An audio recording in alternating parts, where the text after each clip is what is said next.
Nandito ako. Sa ospital. Naalala ko na, kahapon, hindi ako nakatuon habang nagbibisikleta. Nabangga ako. Kaya, nabangga ako ng magandang babae.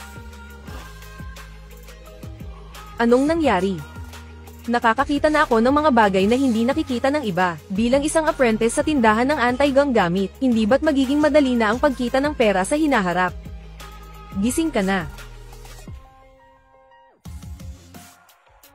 Sino ka? Sabi ng doktor, wala kang malubhang kondisyon. Pwede ka nang umuwi kahit kailan. Teka lang. Ito ang aking business card. Kung may nararamdaman kang hindi maganda, maaari mo akong tawagan anumang oras. Salamat sa abala. Aalis na ako. Tumawag ka kung may kailangan ka. Oo.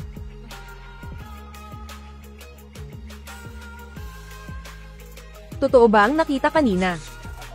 Hindi pwede. Kailangan kong bumalik sa trabaho ko para tingnan. Baka sakaling totoo nga. Di yayaman ako. Doktor, gusto kong lumabas ng ospital. Kaibigan, hindi ko sigurado ang bagay na ito. Tingnan mo na lang sa ibang tindahan, boss. Pakitingnan mo ulit ng maigi, baka nagkamali ka. Itong lalagyan ng panulat ko, ipinamana ito sa akin ng lolo ko. Galing pa ito noong huling bahagi ng dinastiyang Qing. Kailangan ko ng pera ngayon, pwede mo naman bawasan. Totoo pala ang aking kakayahan sa pagtanaw. May nakatago sa loob ng pen holder, isang sinaunang barya mula sa dinastiyang Han. Sinabi ko na, hindi ko maayos makita ang bagay na ito. Ano pa ba ang gusto mong sabihin ko? Hindi ko matatanggap ang bagay na ito. Tingnan mo sa ibang tindahan. Sige na. Ay naku. Oy, kuya. Itong lalagyan ng panulat mo, magkano mo balak ibenta? Huwag mong sabihing si Shen Muiang. Nakita na ang totoong halaga nito. Imposible yan. Wala akong narinig dati tungkol dyan, na marunong siyang mag-appraise ng mga antik.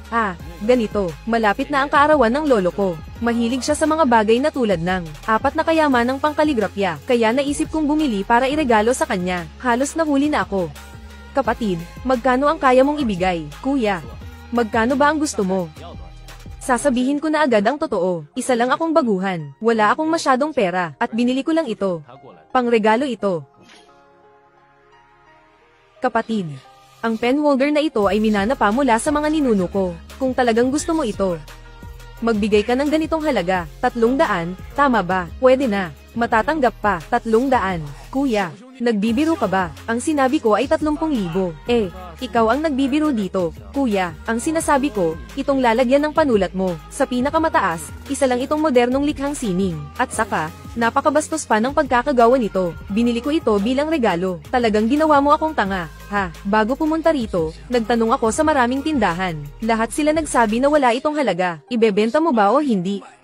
May kakayahan akong makita ang loob, kaya nakita ko na may kayamanan sa loob ng pen holder. Paano kung malaman ito ng customer? Maaga pa lang, naibenta na. Isang lalagyan lang ng panulat, 300, siguradong makukuha mo na, kuya. Kung talagang gusto mo, dagdagan mo na lang. 300 piso lang naman. Masyadong mababa, at saka, medyo may edad na itong bagay na ito. Kuya, nakita mo naman, 500 piso na lang ang laman ng wallet ko. Kung sa tingin mo ay okay, magkasundo na tayo. Kung sa tingin mo ay hindi, huwag na lang. Kasi kung mas mataas pa ang presyo, hindi ko na rin kayang bilhin. 500 na lang, sige. Wala akong magawa, kailangan ko ng pera. Ayos na. Gusto kong makita kung anong kayamanan ang nasa loob ng pen holder na ito. Uncle Joe, iyon. May gagawin lang ako mamaya. Pwede ba akong magpaalam sa inyo? Sige, wala namang masyadong negosyo sa tindahan. Gawin mo ang kailangan mong gawin. Basta siguraduhin mong dumating ka bukas ng maaga. Salamat, Tito Joe. Ming Dynasty Hongwu District. Medyo mabigat ito. Kung hindi lang dahil kaya kong makita ang loob, hindi ko malalaman na may nakatago dito. Subukan natin ngayon.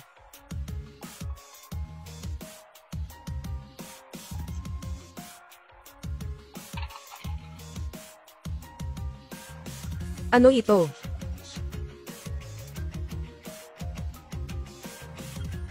Pangalan ng bagay, gintong pera ng Jinpo daw, tunay na bagay, nahon ng bagay, salapi ni Wang Mang mula sa dinastiyang Han, paglalarawan ng bagay, salaping gintong inukit, ito ay mula sa panahon ni Wang Mang, isang uri ng salaping inilabas, halaga ng bagay, 1,000,000, ito ang salaping gintong inukit. Ang halaga nito ay 1,000,000. Yayaman na ako. Bagaman ang perang ito ay may malaking halaga sa koleksyon, mas mahalaga sa akin ngayon ang pera. Kaya kailangan ko itong ibenta agad. Kung pipiliin kong ibenta ito, natural na sa Jujintang ko ito dadalhin. Ito ang pinakakilalang lugar sa kalye ng mga anti-gang kagamitan. Ang pinakamalaking tindahan, kahit sa uri o sa laki. Mas magaling kaysa sa tindahan kung saan ako nagtatrabaho. Sobrang galing talaga. Hindi na dapat mag-atubili. Umalis na tayo ngayon.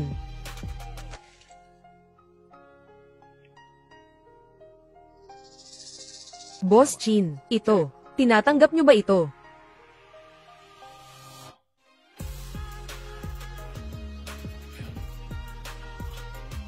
Kapatid, ako si Chin Defa.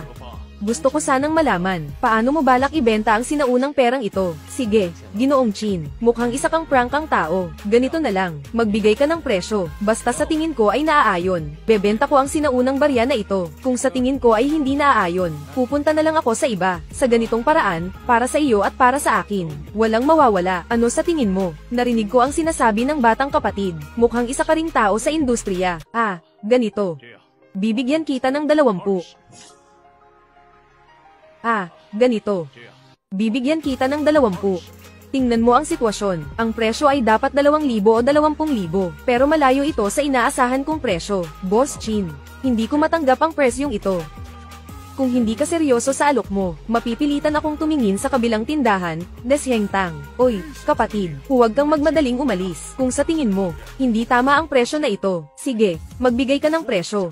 Okay, magkasundo tayo. Ano sa tingin mo? Sige, Boss Chin, hindi na ako magpapaligoy-ligoy pa. Sigurado akong napansin mo na, ang pangalan ng lumang barya na ito, tinatawag na inang pera ng gintong maling talem. Ang pinagmulan ng perang ito, sa tingin ko, malinaw na ito sa inyo. Kung ako ang magbibigay ng presyo, isang buo na halaga. Kung sa tingin ninyo ay maayos, magkakaroon tayo ng kasunduan. Kung hindi naman, hindi ko rin kayo pipigilan sa pagyaman. Ano sa tingin ninyo, kapatid? Isa ka rin sa industriya, sinasabi mong masyadong marami ang halagang ito. Huwag mong sabihin na ako, kahit na ang buong mundo ng anti-gang bagay, walang sino mang makakabili nito. Sa huli, negosyo ito, hindi ito kawang gawa, tama ba? Mukhang kailangan na lang pumunta sa ibang lugar, kapatid. Kung seryoso kang magbenta, ito ang presyo ko, hindi na pwedeng dagdagan pa, kahit hindi umabot ng 1,000,000. Ang pinakamababang presyo na kaya kong tanggapin, ay nasa 80,000, napakababa naman ito. Palem. Oy, bata.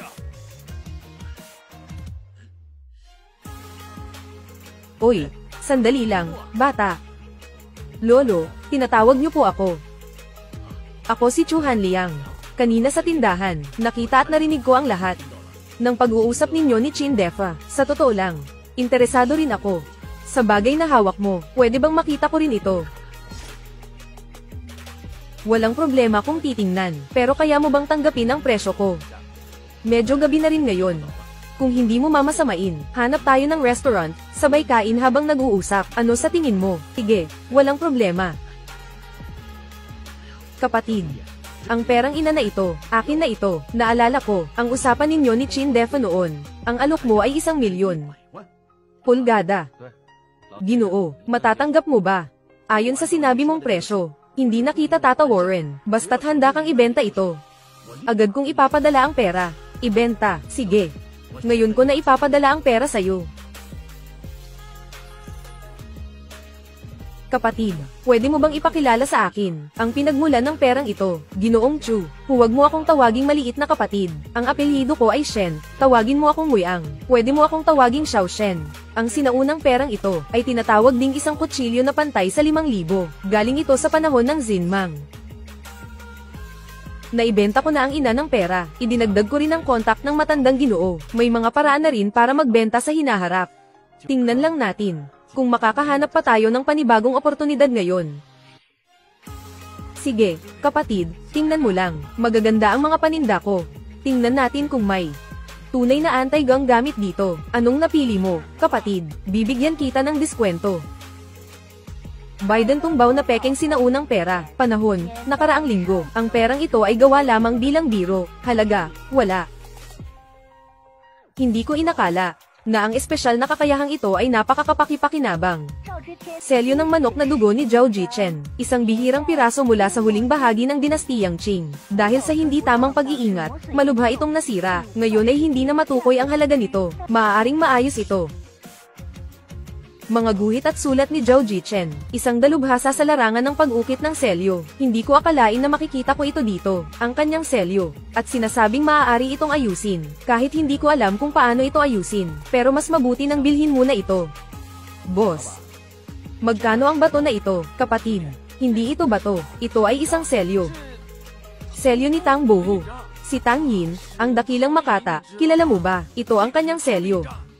Kung gusto mo, kunin mo ito sa halagang 3,000. Boss, huwag mo akong lokohin dito. Huwag mong sabihin na selyo ito ni Tang Boho. Kahit pa sabihin nating isa lang ito, na selyo ng isang modernong pintor, hindi ito bababa ng 30,000. At saka, tingnan mo ang ilalim nito. Ang mga letra ay halos nabura na. Boss, bibilhin ko ito.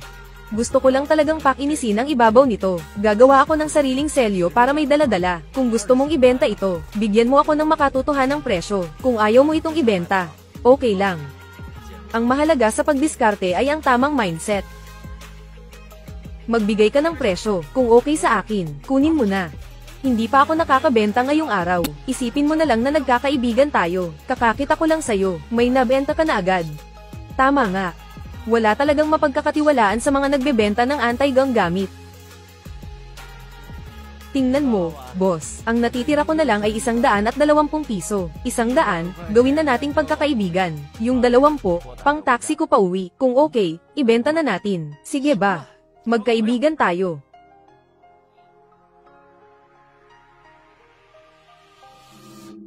Sa pagkuha ng mga bargain, ang pinakamagandang paraan ay maglagay ng kaunting cash sa pataka. Mas mabuti kung ilang daang piso. Kapag masyadong marami ang pera, mahirap tawaran ang presyo. Kapag kaunti naman ang pera, minsan ayaw ibenta ng iba sa iyo. Pero, ang selyong ito, paano nga ba ito naayos? Hello, kumusta? Ikaw ba si Shen Muiang? Sino po sila?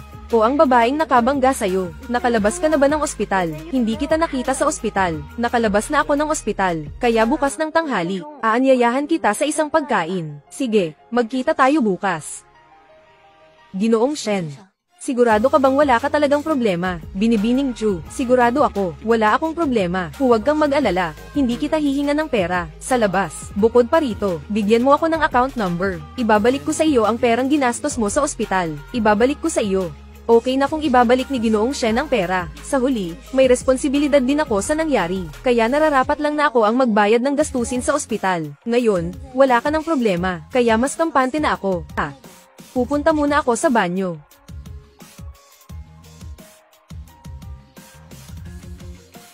Shen Muiang, bakit ka nandito? Hindi ba't dati mo akong nilayuan? Dahil mahirap ako, tapos naghanap ka ng boyfriend na anak ng mayaman, si Zhu Lingling. Ito ba ang walang kwenta mong boyfriend? Chen Xiao, ang kulit mo talaga. Siya lang ang dati kong nobyo. Si Shen Muiang, sinabi ko na sa'yo kahapon, nang malinaw, tapos na tayo. Ngayon si Chen Xiao na ang nobyo ko. Huwag mo na akong guluhin mula ngayon. Nakakaramdam na ako ng pagkasuklam kapag nakikita kita. Zhu Lingling, huwag kang ang masyadong mayabang. Nandito tayo sa restaurant, hindi ba ako pwedeng kumain dito? At saka, tama ba, Chen Xiao? Komportable ba sa paa mo ang sapatos na yan? Ang lakas ng loob mong sabihin na suot ko ang luma mong sapatos. Nagpapakamatay ka ba? Chen Xiao, ayos ka lang ba? Shen Muiang, lagot ka na. Alam mo ba kung sino si Chen Xiao? Paano mo nagawang saktan siya? Chen Xiao, bilisan mong tawagan ng pulis para hulihin siya. Kailangan nating ay pakulong siya. Bata, lagot ka. Ang lakas ng loob mong saktan ako, hindi kita palalampasin. Chen Xiao, ang laki ng yabang mo ah. Chu Chengsen, bakit ka nandito? Chen Gaosheng, hindi tayo ganoon ka-close. Dapat tawagin mo akong President Chu. Tama nga pala, sinabi mo bang may hindi makakalusot dito? Ayos ka lang ba? Chen Zon, huwag mong intindihin, hindi ko siya kilala. Chen Gaosheng, ano ang relasyon ninyo? Wala akong pakialam. At saka, hindi naman tayo ganoon ka-close. Tama nga pala, itong sapatos na ito, mukhang sakto sa iyo ang sukat. Kung wala nang iba, aalis na kami, palitan natin ng lugar. Chen Xiao, Sino ang babaeng ito? Mukhang hindi siya mabuting tao. Anong karapatan mo para magsalita tungkol sa babaeng gusto ko? Sasabihin ko sa'yo, taka lang aso ko, alam mo ba? Salamat kanina, walang anuman. Ang totoo, nakita ko sila, hindi rin sila kaaya-aya. Teka lang, si Chen Gaosheng ay hindi mabuting tao, mag-ingat ka. Sige, mag-iingat ako. Oh, sa susunod ako ang taya sa pagkain. Aalis na ako, bye-bye. Ang pagod ko na ngayon, uuwi muna ako para magpahinga. Pagkatapos, saka ko nalang pag-iisipan ang susunod na hakbang. Kailangan kong gamitin ang kakayahang makita ang lahat para kumita ng sapat na pera. May kakayahan na akong makita ang loob at suriin ang mga kayamanan. Napatunayan na ang pagkuha ng mga bihirang bagay. Ito ang pinakamabilis na paraan para yumaman sa ngayon. Bukas ng umaga, pupunta ako para mag-resign sa trabaho ko bilang apprentice sa antique shop. Pagkatapos, buong puso kong sisimulan ang landas ko patungo sa pagyaman. Matulog na.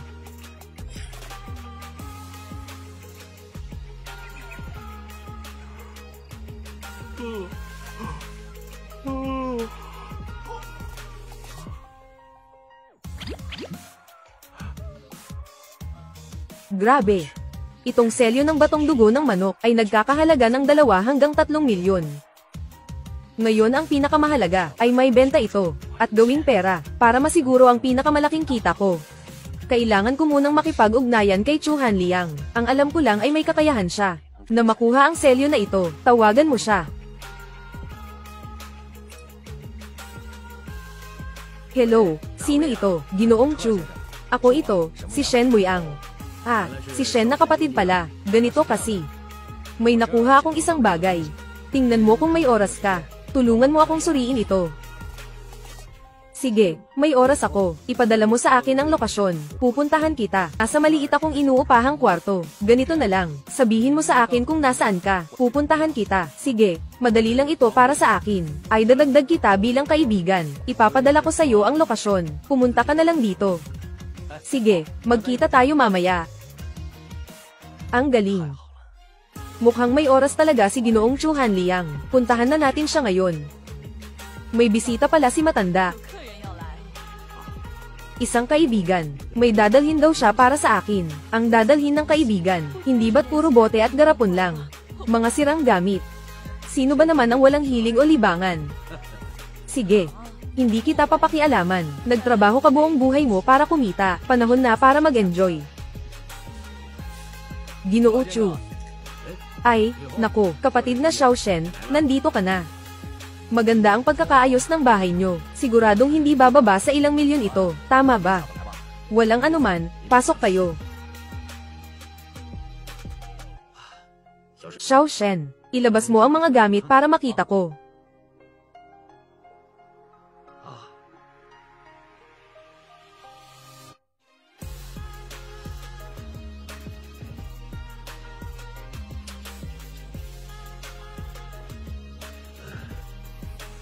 Xiao Shen, ang mga ito, magkano ang balak mong gastusin? Ang may-ari ng selyo na gawa sa batong chicken blood, ay si Zhao Jichen. Sino si Zhao Jichen? Sa tingin ko, alam mo na ito, hindi ko na kailangang ipaliwanag pa. Pero dahil sa impormasyong ito, makakagawa tayo ng isang conclusion. Ang halaga ng selyong ito ay tiyak na hindi mababa.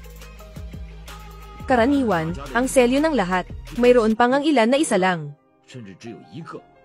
Lahat ay simbolo ng pagkakakilanlan. Ang selyong ito ay napakahalaga.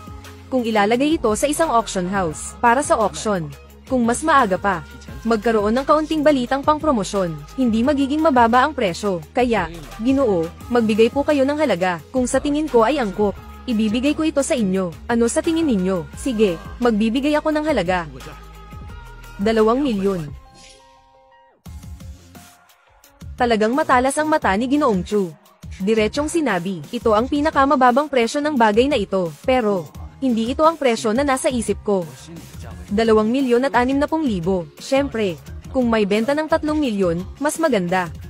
Ginoo Chu, 2 milyon ang presyo na ito, talagang napakababa. Kung ang selyong ito ay dadalhin ko sa auction house, para ay pa-auction, maaaring umabot ito ng 3 hanggang 5 milyon. Walang problema ito. Kahit hindi natin dalhin sa auction, kung magtransaksyon tayo ng pribado, sa tingin ko, maibebenta ito ng 3 milyon.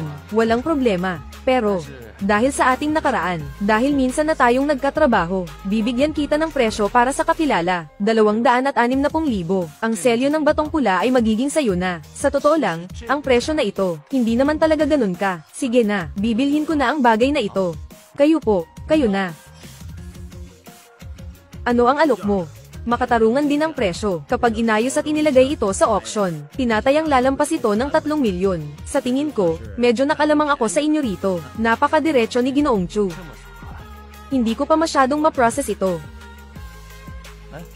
Ginoong Chu, ang sala ninyo sa bahay ay puno ng mga kaligrafiya at pintura, at mga porselana. Ano po ba ang trabaho ninyo dati?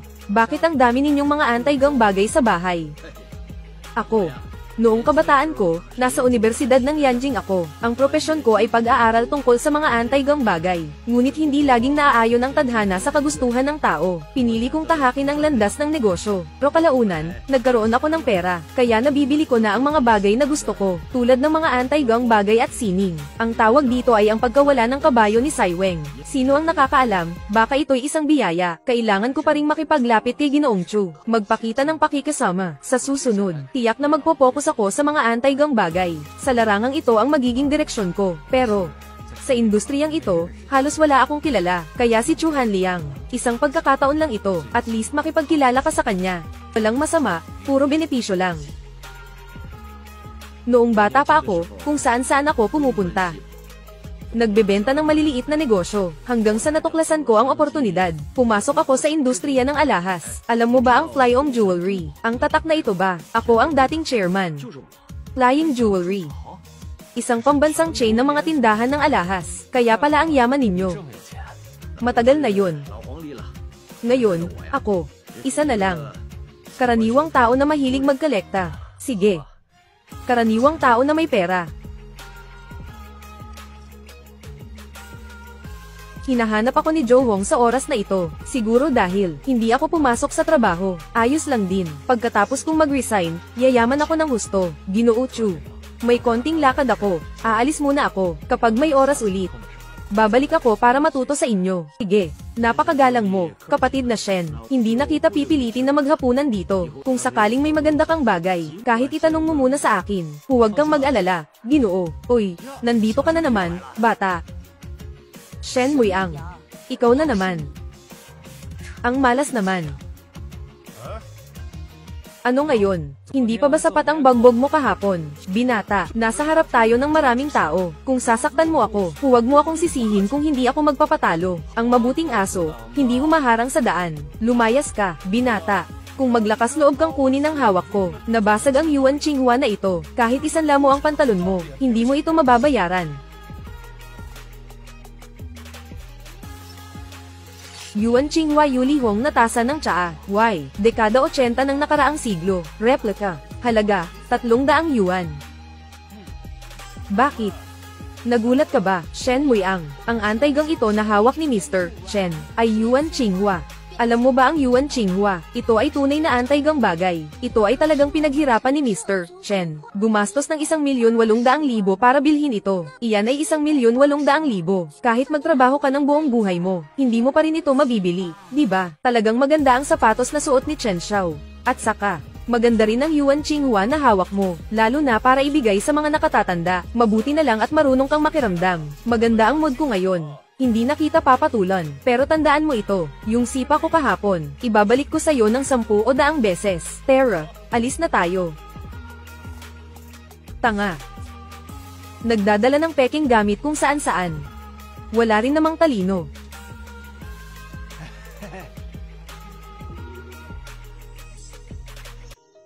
Chenghua daw kay Chicken Cup. Orihinal na gawa ng opisyal na pugon ng Ming Dynasty. Orihinal na gawa ng opisyal na pugon ng Ming Dynasty. Orihinal na gawa ng opisyal na pugon ng Ming Dynasty. Sa totoo lang tungkol sa tasa ng tsaa na ito, malubha ang pagkasira nito. Maaaring hindi angkop ang salitang sira, mas tamang sabihin na ito'y labis na gamit, pero ang kagandahan nito ay maaaring maayos. Bagamat sa ngayon, hindi pa nakikita ang halaga nito. Kapag naayos na ito, tiyak na magiging napakahalaga ito.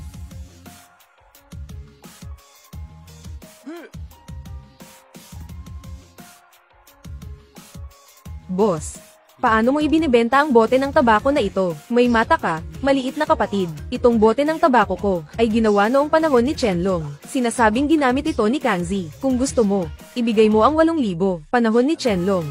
Ginamit pa ito ni Kangzi. Ano ba ang sinulat dito? Alam mo ba, si Kangzi ay lolo ni Qianlong. Dapat ang sinabi niya ay, ginawa ito noong panahon ni Kangzi, at ginamit ito ni Qianlong pagkatapos. Boss, huwag mo na akong lokohin dito, ha? Ang bagay na ito, kitang-kita na mula pa noong panahon ng Republika. Pero, ang totoo, maganda talaga ang disenyo nito. Ganito, sabihin mo ang presyo. Seryoso akong interesado rito. Hindi halata, kaibigan. Isa ka palang bihasang eksperto, dahil kilala mo ang bagay na ito. Uulitin ko lang ang sinabi ko, magbigay ka ng presyo. Tama, ibebenta ko ito. Hindi pa ako nakakabenta ngayong araw. Ganito na lang, boss. Tingin mo ba, 500 piso ay pwede? Kung oo, gawin na natin ang transaksyon. Tingnan mo ang ekspresyon ng batang ito. Siguradong baguhan siya, at mukhang isa pang madaling biktima. Kung hindi ko siya lolokohin, parang hindi ko ginagampanan ang sarili ko. Kapatid, anong biro ang sinasabi mo? Kahit na replika ito mula sa panahon ng Republika, antat pa rin ito. Paano magiging 500? Kung talagang gusto mo, dagdagan mo ng 0 sa likod at kunin mo na. Boss, hindi ito posible. Pinakamataas na 1,000 lang. Wala nang dagdag. Hindi ko na kayang dagdagan. Hindi pwede. 5,000. Pinakamababa ay 5,000. Kung hindi, masyado akong malulugi. Ay nako, boss. Ang 5,000 piso ay masyadong mahal. Kung bibilhin ko ito ng ganito, sobrang lugi naman ako. Pero, talagang medyo, gusto ko itong bagay na ito. Hindi ko na rin pwedeng tawaran pa. Ganito na lang, 5,000 piso. Dagdagan mo pa ng konting bonus. Ay, itong sirang tasa ng tsaa na lang. Itong sirang tasa ng tsaa at itong bote ng tabako. Lahat-lahat 5,000. Sige, deal na ako. Okay. Ayon sa sinabi mo, 5,000, 5,000. Magbubukas din ako ngayon. Hawakan mo na ang mga gamit. Huwag mong sirain ito, ha? Sige.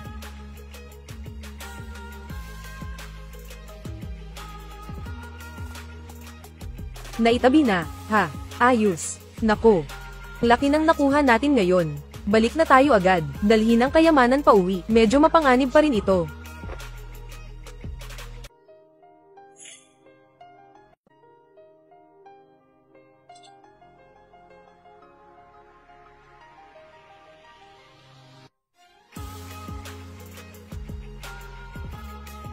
Mukhang bumalik na si Zhu Lingling. Kailangan nating magmadali. Palitan na ang bahay.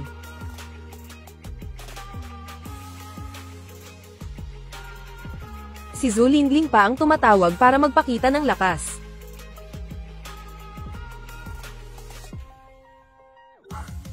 Zhu Lingling, may sakit ka ba? Mr. Shen, sino ang minumura mo? Ako si Chu Chengsen.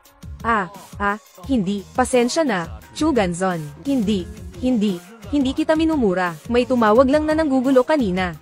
Oo nga pala, tumawag ka. May kailangan ka ba?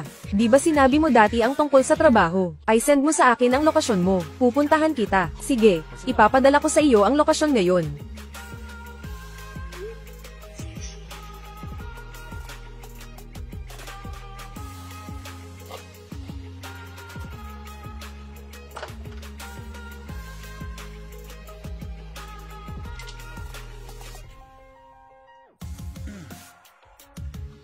Si Miss Chu. Hindi talaga kita minumura kanina. Huwag mo sanang mamasamain. Sige, pinapatawad na kita. Ano nga pala, yung sinasabi mong mga tawag na nanggugulo, ex mo ba siya? Yung nakasalubong natin kahapon habang kumakain. Mabuti na rin na naghiwalay kayo. Hindi siya bagay sa'yo. Naghiwalay na kami. Ayoko na rin makipag-ugnayan sa kanya, kahit ano pang dahilan. Oo nga pala, sabi mo may kailangan kang sabihin sa akin. Ano iyon? Ang lolo ko. Mahilig siya sa mga anti-gang bagay. Sakto, ilang araw na lang ay kaarawan niya. Iniisip kong bumili ng anti-gang bagay para sa kanya. Pero tungkol dito, talagang hindi ko gaanong alam. Sa paligid ko naman, walang masyadong nakakaalam tungkol sa larangang ito. Kaya naisip kita. Ganun ba?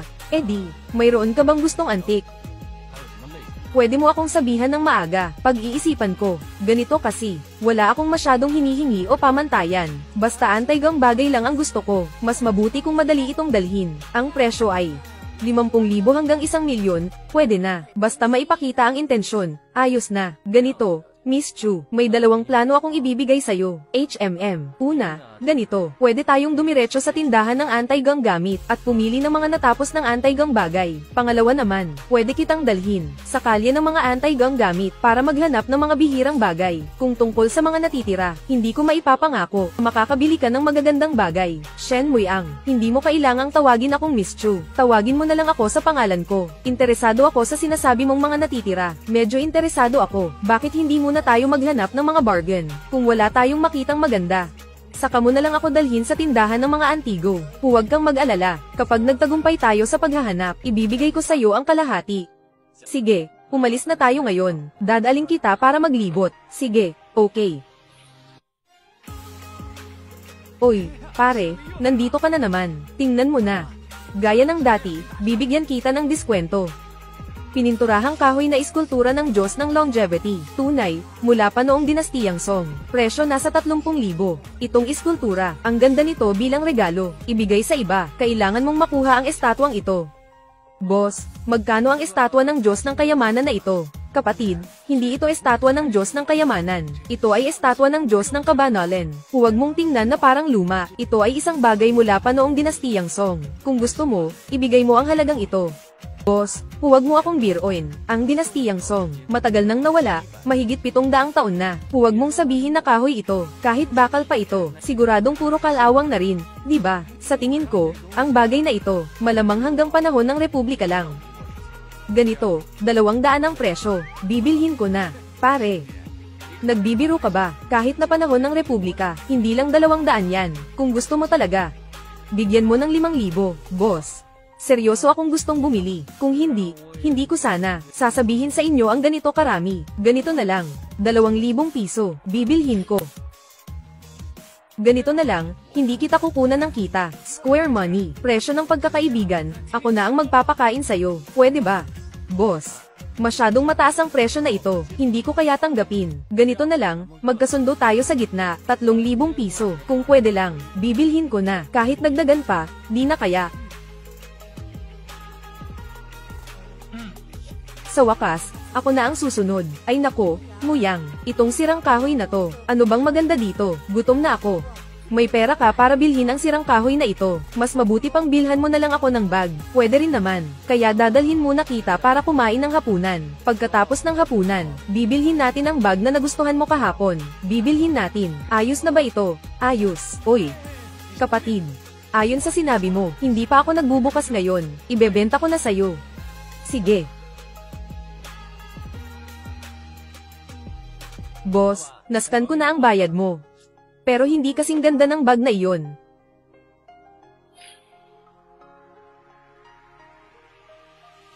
Nagtagumpay si Chen Zan sa kanyang misyon. Dalhin mo ang estatwa na ito. Ibigay mo sa lolo mo bilang regalo sa kaarawan. Sigurado akong matutuwa siya. Muyang.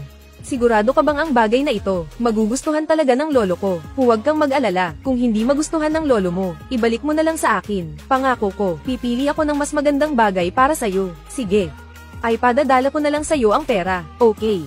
3,000 lang naman yan. Yung bayad sa gamot noong nakaraan, ibinalik ko sa'yo. Hindi mo rin tinanggap.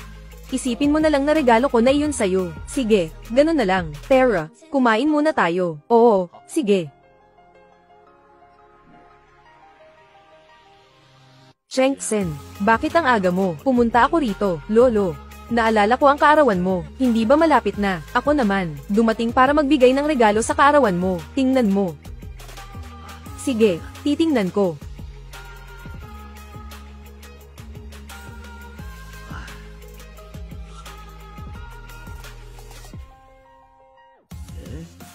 Tingnan ang reaksyon ni lolo. Ang bagay na ito, baka talagang isang kayamanan. Chihiro. Oo, saan mo nakuha ang kahoy na inukit na ito? Lolo, ang kahoy na inukit na ito, pero nakuha ko ito ng mura kasama ang kaibigan ko. Sa tingin mo ba talagang mahalaga ito? Huwag mong tingnan lang ang itsura nito, medyo may sira at luma na ito. Pero basta linisin lang ng kaunti. At ayusin ng konti, aabot ito ng 3 hanggang 50,000, walang problema. Kung makakahanap ulit ng isa, na mahilig magkolekta ng mga inukit na kahoy, maaaring itaas pa ang presyo. Lolo, magkano ang sinasabi mo? 3 hanggang 50,000 HMM. Lolo, tatawag lang ako sandali.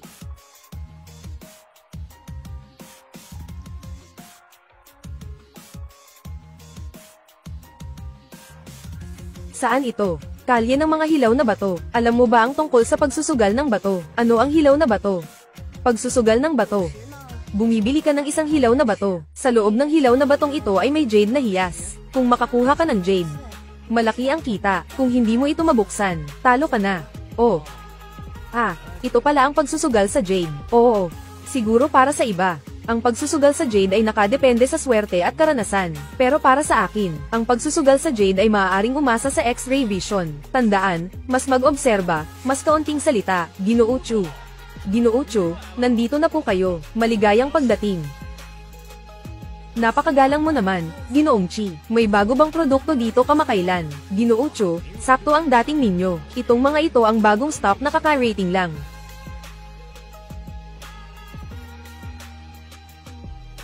Mukhang ito na yata ang Rowstone. Subukan natin kung magagamit ang X-ray vision. Ang kalidad ng jade na ito ay pangkaraniwan lang. Halaga, 30,000. Pero sa ngayon, huwag muna itong bilhin. Sinabi ko na noon, hindi ako eksperto. Sinabi rin ni Chu Chengsen, na mas magmasid kaysa magsalita, tungkol sa kita. Pwede bukas o sa makalawa. Chu, talagang magaling kang pumili. Itong batong hilaw, 2 milyon lang. At mataas ang posibilidad na tumaas ang halaga nito. Umabot ng 70%. Hindi pwede. Ang batong ito ay isang ordinaryong bato. Huwag kunin ang batong ito, Chihiro. Sino ang batang ito? Siya ang aking driver. Driver lang. Ang aking superpower. Nangyari lang ito pagkatapos ng aksidente sa sasakyan. Ang paghadlang na ito ay parang pagbabayad ng utang na loob sa kanya. Chengsen, huwag mong tanggapin ang batong ito, kahit ano paman. Ginoong Shen, to ay personal kong desisyon. Hindi na kailangang alalahanin ninyo ito. Salamat, pasensya na. Ako ang naging madaldal. Salamat sa pagdala mo sa akin dito, Paulem. Mr. Chu, sa paghahanap ng driver, kailangan yung may diskarte. Yung driver kanina, walang alam sa mga patakaran. Boss, ikaw na ang magbukas ng bato. Sige, sumama ka sa likod.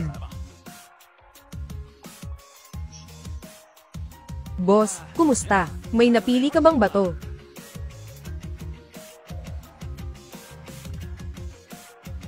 Boss, ito na lang siguro.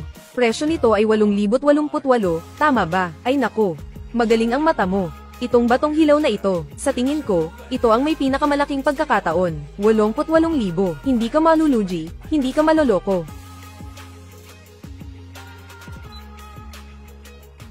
Binayaran ka na ng boss. Sige. Boss, paano ba buksan ang batong ito? Ang ibig mong sabihin ay paghiwa ng bato. Kapatid, 100 piso ang paghiwa. Ano sa tingin mo? Hiwain ba o hindi? Sige, boss, pakiusap. Ikaw na ang bahala, wala akong karanasan dito, hindi ko masyadong naiintindihan. Walang problema, maliit na bagay lang. 2 milyon, wala akong nakuha kahit ano, kung 2 milyon lang. Hindi ko talaga papansinin, maliit na pera lang iyon, pero dati naman, may nagpaalala sa akin, pero hindi ko pinakinggan.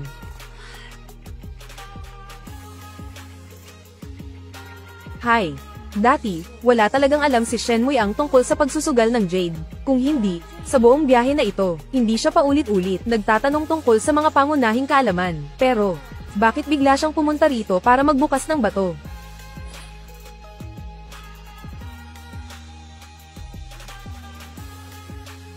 Boss, ang galing ng mata mo, tumaas ang halaga, malaki ang itinaas. Gusto mo bang pag-isipan, na ay proseso ito sa akin, napakamakatwiran ng bayad ko sa paggawa, pag-iisipan ko muna. Itong jade mo, ibebenta mo ba? Miss Chu, mukhang kakakumita ka lang ng malaki, medyo lang. Huwag na nating pag-usapan ito, ibebenta mo ba ang jade na ito? Oo, ibebenta, syempre ibebenta, hindi naman kakainin, di ba? Pero, Miss Chu, magkano ang alok mo? Kung masyadong mura, hindi ko ibebenta. Sa wakas, wala akong alam tungkol sa pagsusugal ng jade, at ito rin ang unang beses kong subukan ang pagtaas ng halaga. Magkano ang gusto mo? Hanggat makatarungan ang presyo, bibilhin ko lahat. Sige. Ang jade na ito ay may tamang berdeng kulay, kahit medyo maliit ang sukat, hindi naman mababa ang presyo nito. Ganito na lang. 28,800. Kung gusto mo, mag-transfer ka na lang. Kung ayaw mo naman, ibebenta ko na lang ito sa iba, base sa profesional kong pananaw.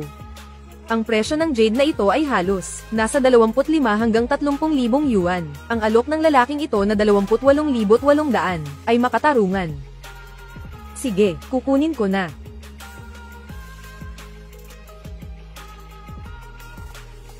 Tapos na.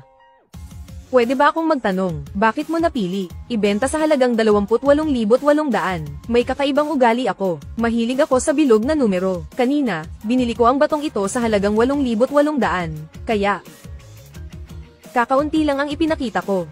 Kumpirmado na, napakakapakipakinabang ng X-ray sa pagsusugal ng mga bato. Sa susunod na panahon, kailangan kong kumita ng malaki.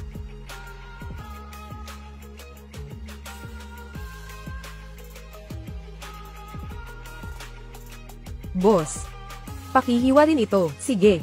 Pero itong malaking bato, 300. Kailangan ko munang ipaliwanag sa iyo. Talaga bang naiintindihan ni Shen Muiang ang pagsusugal ng bato? Wow! Ito na ang pagkakataon, napakalaking bato. Tinatayang 30,000. Ito ay dilaw na jadeite, may kulay na parang dilaw na gansa, isa sa mga dekalidad na jadeite, maaaring ituring na isa sa mga mas mataas na uri ng jadeite. Si Shen Muiang ay tunay na master sa pagsusugal ng jade.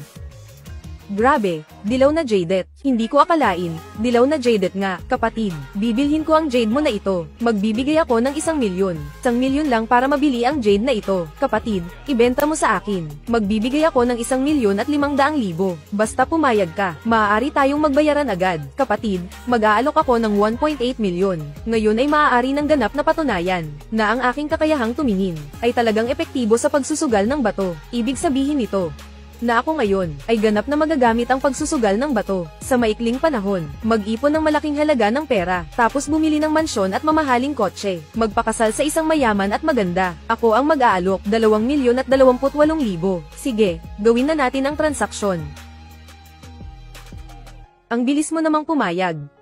Bihira lang ang ganitong pagiging bukas palad mo, Miss Chu. Tumalikod na. Gabi na. Kailangan ko na ring umuwi, ituloy natin bukas. Sandali lang, may sasabihin pa si Miss Chu. Huwag mo na akong tawaging Miss Chu, tawagin mo na lang akong Cheng Sen. Ang tawag na Miss Chu. Hindi ako sanay marinig, Miss Chu. Pakiramdam ko mas maganda itong pakinggan. Bukod pa rito, ako kasi, pagdating sa pagtawag sa isang tao, hindi ako madaling magbago ng nakasanayan. May kailangan ka ba sa akin? Mag-aalok ako ng 2,028,000. Halos sigurado na ako. Ang lalaking nasa harap ko ngayon, ay isang taong makitid ang isip. Ang tagal na ng panahon ang lumipas, pero naaalala pa rin niya ang sama ng loob. Kung sakali na wala kang gagawin mamaya, bakit hindi kita ayain na kumain sa labas? Kasabay nito, mag-sorry na rin ako sa iyo. Siguro hindi mo ito tatanggihan, di ba? Sige, Tara na. Sakto, gutom na rin ako. Tara.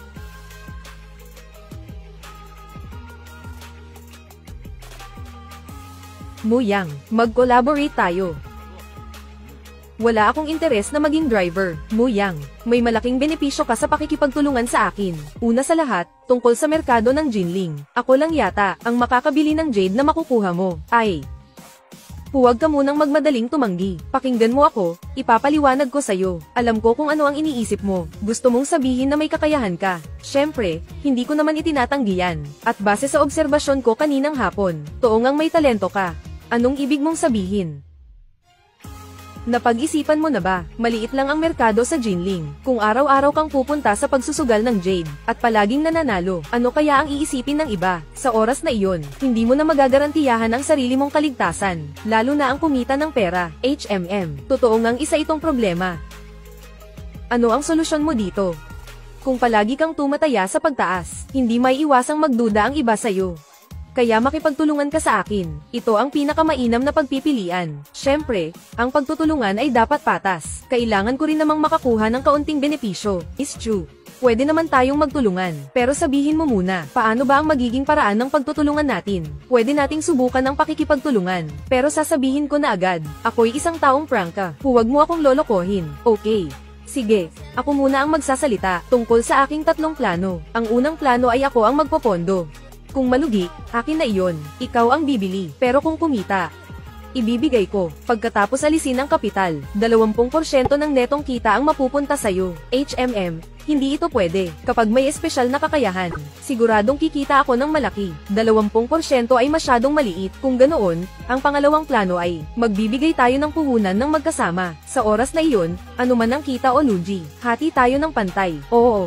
Ang pangatlong plano, ay ikaw lang ang maglalabas ng puhunan. Kung malugi, ikaw ang sasalo. Ako naman, tutulong lang sa pagbebenta. Pero ang presyo ng pagbawi, 80% ng presyo sa merkado. 3 opsyon ito. Maaari mong piliin ang kahit alin. Maaari tayong magtulungan. Pipiliin ko ang pangatlo. Pero, kailangan mong pumayag sa 3 kondisyon ko. Magbibigay pa ako ng dagdag na diskwento, at ang porsyentong ito ng kita, ay lihim na ibibigay sa'yo ng personal. Naiintindihan mo ba? Oo.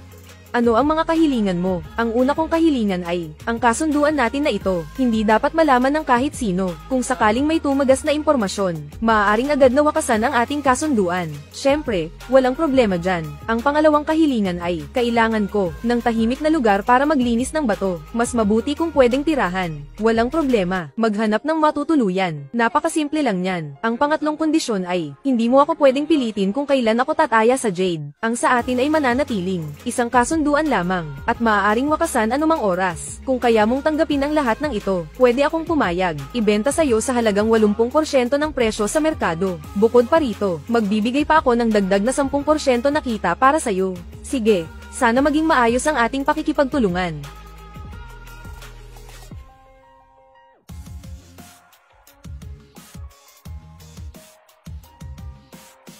Mr. Ju, hindi kaya ikaw ay... Mr. Ju, hindi kaya ikaw ay, tama ang hula mo, ito ang aking vilya. Mamaya, ipapakita ko sa iyo sa loob. Kasabay nito, sasabihin ko sa iyo, ang mga patakaran na dapat sundin, ng mga nakatira sa vilya na ito, sa loob ng vilya, at sa labas ay may mga lock na may password, at may fingerprint recognition pa. Tara na.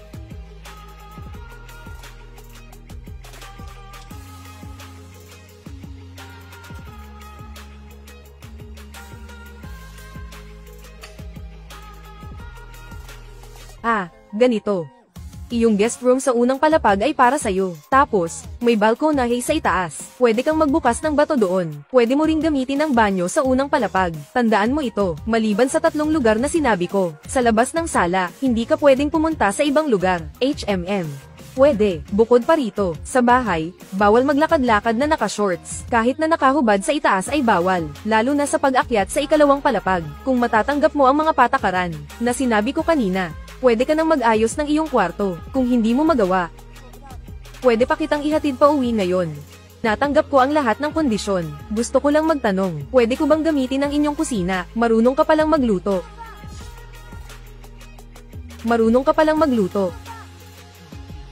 Kailangan bang magulat ng ganito? Oo. Ano nga? Huwag muna nating madaliin ang pag-aayos ng kwarto. Punta muna tayo sa supermarket. Bibilhan kita ng mga tuwalya, tsinelas, at iba pa. Bumili pa ng ilang gulay.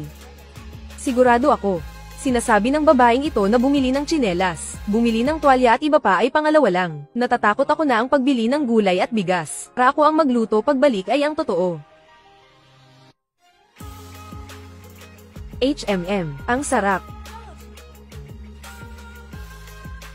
Ang sarap din ito. Kung masarap, kumain ka pa ng marami. Ang mga niluto ko, halos pareho lang sa mga pagkain sa probinsya, kahit hindi pang mamahalin. Pero okay naman ang lasa.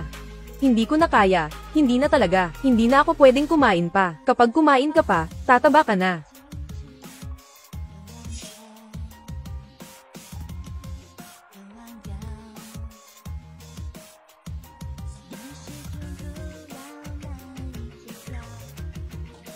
Si Muyang nga pala. May gusto sana akong pag-usapan sa'yo. Tama na yan. Wala akong oras na araw-araw kang ipagluto. Marami rin akong sariling ginagawa. Paminsan-minsan lang pwede. Isang beses lang. Muyang. Makinig ka sa akin, ha? Ako ang bahala sa pagbili ng mga gulay. Kasama na lahat ng gastusin. Ikaw, ang kailangan mo lang gawin ay maghanda ng tanghalian at hapunan. Isipin mo, dito ka nakatira. Hindi mo kailangang magbayad ng tubig at kuryente. Hindi ba't parang ikaw ang nalugi? Mukhang may punto ang sinasabi ng babaeng ito. Libre na ang kain at tirahan, at hindi pa kailangang gumastos para sa pagkain. Tutal, kakain din naman ako. Ibig sabihin, habang nagluluto para sa sarili, magdadagdag lang ng kaunti. Sige. Simula bukas.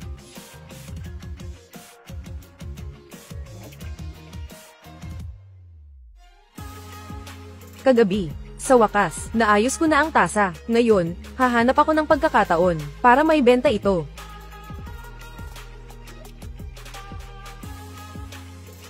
Muyang. Ito ang almusal na ginawa mo. Tayo lang dalawa ang nasa bahay. May lugaw sa mesa at mga side dish. Ang tanong mo naman, hindi ba medyo tanga? Kumain ka na, bilisin mo. Lalamig na ang lugaw. Muyang. May meeting ako ngayong umaga. Sinabi ko na ito sa'yo kahapon. Kaya mamayang tanghali, dito na lang tayo magkikita. Pagkatapos, pipirmahan na natin ang kontrata. Oo nga pala, may SUV sa garahe. SUV. Ito ang susi ng kotse. Pwede mong gamitin kahit kailan. At saka, ang password ng gate ng villa ay, hayaan mo na. Mamaya, ibibigay ko na lang sa'yo. Fingerprint recognition. Para hindi na hassle. Sige. Tama nga pala, Muyang, pwede bang, ikwento mo sa akin, tungkol sa iyo at sa iyong, tungkol sa ex-girlfriend mo, alam ko na ang lahat. Huwag ka nang mahiya. Sa totoo lang, wala naman talagang dapat pag-usapan, 3 taon na kaming magkakilala, at halos, 3 taon na rin kaming magkasama. Sa totoo lang, siya'y umalis sa akin, hindi ko siya masisisi, dahil, kasalanan ko, wala akong kakayahan, hindi ko siya mabigyan ng buhay na nais niya. Sa loob ng 3 taon, kami ay naghiwalay at nagbalikan ng maraming beses. Sa pagkakataong ito, talagang naghiwalay na kami ng lubusan. Masasabi ko lang na tapos na ang aming tadhana, kayo pala ay magkasama. Sa loob ng 3 taon, Muyang, hindi ko akalain, isa ka palang bihasang driver. Bakit mo ako tinititigan? Ano ang ginagawa mo? Bakit mo ako tinititigan? Ano ang ginagawa mo? Muyang, napakahusay mo. Ang babaeng iyon, hindi siya bagay sa iyo. May kasabihan na ganito. Huwag kang matakot kung may bago siyang mahal, dahil hindi iyon bagong mahal, kundi isang panakip butas.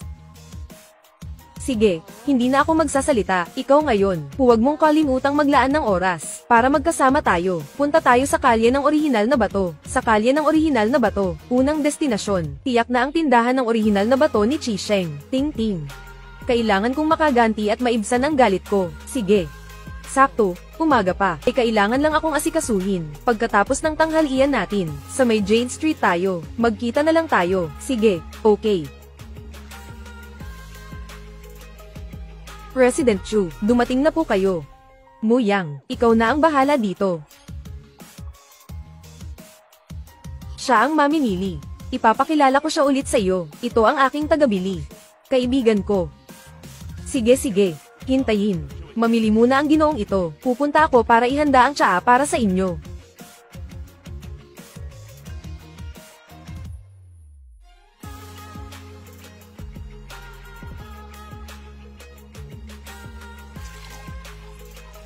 Tumingin ka lang ng mabilis, tapos napili mo na. Akala mo may X-ray vision ka, pero, mas marami ang ganitong tao, mas mabuti. Bili lang, bili lang.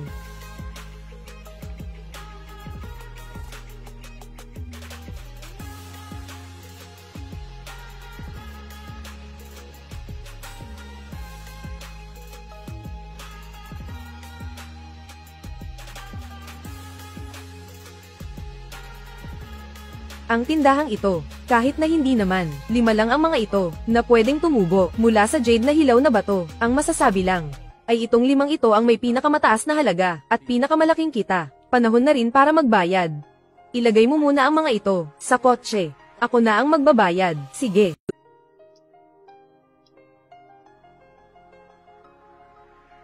Ikaw na naman, bata. Shen Muyang. Ikaw pa, nag-aaral kang magsugal ng jade, may pera ka ba? Pabili lang ng bag, ang kuripot mo pa nga. Tapos nandito ka pa, nakakahiya ka. Anong pakialam mo? Ang mabuting aso, hindi humaharang sa daan. Tabi na, bilisin mo. Ginoong Chen, tingnan mo, inaapi niya ako. Ikaw si Shen Muyang, di ba? Ang mga bato dito. Hindi mo ito dapat hawakan. Isang simpleng bato lang ito, katumbas na ng ilang taon mong sahod, kaya umalis ka na agad. Chen Gaosheng. Anong ginagawa mo dito? Cheng Sen, napadaan lang ako para tumingin. Presyo sa merkado. Itong batang ito, talagang pumunta rito para manggulo. Gusto pang makipagpustahan sa akin. Sinasabi mo si Shen Muiang. Gusto makipagpustahan ng bato sa iyo. Oo, gusto niyang makipagpustahan ng bato sa akin. Kaya, ganito ba si Muiang? Hindi ko inakala. Chu Gangsen, ang dami mong diskarte. Tama ba, Ginoong Chu? Ako at si Ginoong Chen, nagkita kami. Masasabi nating kapalaran ito, kaya, parang biro lang. Sinabi ko, kung may lakas ng loob kang makipagsapalaran sa akin. Pero, kung wala kang lakas ng loob, normal lang na matakot. Anong ibig sabihin ng walang lakas ng loob na makipagsapalaran sa iyo? Anong ibig sabihin ng takot? Normal lang naman. Ako, si Chen Gaosheng, matatakot ba ako sa isang mahirap? Shen Muiang, sinong nagsabing hindi ko kayang makipagpustahan sa'yo? Ngayon mismo, tatanggapin ko ang pastahan mo. Sige, paano tayo magpapustahan? Gumuhit ka muna ng linya, para hindi ka magreklamo mamaya, pag natalo. Sigurado ka ba? Syempre sigurado. Ikaw ang magsabi kung paano tayo tataya. Sa tingin ko ganito ka, wala ka namang masyadong pera. Ganito na lang. Kapag natalo ka sa pastahan, lumuhad ka dito, magbigay ka ng 3 malakas na pagyuko, bukod pa dyan, tawagin mo akong lolo ng 3 beses. Kung hindi mo kayang gawin, umalis ka na ngayon. Wala namang nabuo na pastahan, ikaw ang bahala, walang magsasabi sa'yo, Chen Gaosheng. Kung matalo ako, magmamano ako sa'yo ng 3 beses, tatawagin kitang lolo ng 3 beses, walang problema dyan. Pero paano kung matalo ka? Hindi mo naman siguro, iniisip na libre ito, di ba? Basta na lang aalis na parang wala lang. Shen Muiang. Kung sakali mang, swertehin ka at matalo mo ako. Ibibigay ko si Zhu Lingling sa'yo, ibabalik ko sa'yo, Chen Gaosheng. Ganitong sirang sapatos, ikaw lang ang makakasuot nito. Ang mga paa ko, si Shen Muiang, hindi ganoon kalaki, hindi kasya, ganito kalaking sirang sapatos. Ganito na lang, kung gusto mong magsugal. Ang pastahan natin, 1 milyon. Dagdag pa ang sinabi mo kanina, na 3 kondisyon. Ano sa tingin mo, handa ka ba, Shen Muiang? Tatanggapin ko ang iyong pastahan. Pero duda ako, na wala kang 10 milyon, kaya hindi valid ang pastahan. Shen Muiang, ang 10 milyon na ito, ako ang magagarantiya para sa kanya, kung matalo siya sa sugal. Ako ang bahala sa pera. Pero, hindi ko kayo ina-advise na maglaro ng ganito kalaki, dahil kilala naman natin ang isa't isa, masama kung sino man ang matalo, at saka sa bagay na ito, kung makarating ito, sa pandinig ng chairman. Ay, huwag mo nang sabihin. Tatanggapin ko ang pastahan na ito. Bata. Ngayon, siguradong, mapapaluhod kita, tawagin mo akong lolo. Sige, paano tayo tataya? Sa totoo lang, madali lang ito. Kailangan lang natin, sa mesa na ito. Bawat isa sa atin, pumili ng isang bato, tapos hatiin ito. Tingnan natin kung sino ang makakapili. Ang halaga ng jade, ang pinakamataas, kaya siya ang panalo. Pero, hindi pa ako sigurado sa iyong pagkatao, kaya sa atin, bago ang pastahan, kailangan nating pumirma ng kasunduan sa pastahan. Kung hindi, hindi ako kampante sa'yo. Sige. Hindi ba't kontrata lang yan, pipirmahan ko. Papatunayan kung matatalo kita, ni hindi ka makabili ng pantalon. Hintayin mo na lang, luluhod ka sa harapan ko.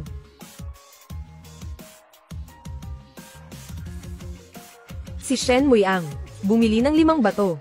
Saan kaya galing ang pera niya? Posible kaya na, mayaman pala siya nang hindi natin alam. Hindi rin ito tama. Ang probinsya ni Shen Muiang, napuntahan ko na ng 2 beses. Ang nanay niya ay isang simpleng magsasaka. Ang tatay niya ay isang kusinero. Posible bang ang taong ito ay inaalagaan din ng iba? Ang batong ito, sa tingin, talagang maganda. Kahit ako, may pagnanasa na bilhin ito. Ikaw muna o ako muna? Ako muna. Boss, tulungan mo akong kalasin. Sige.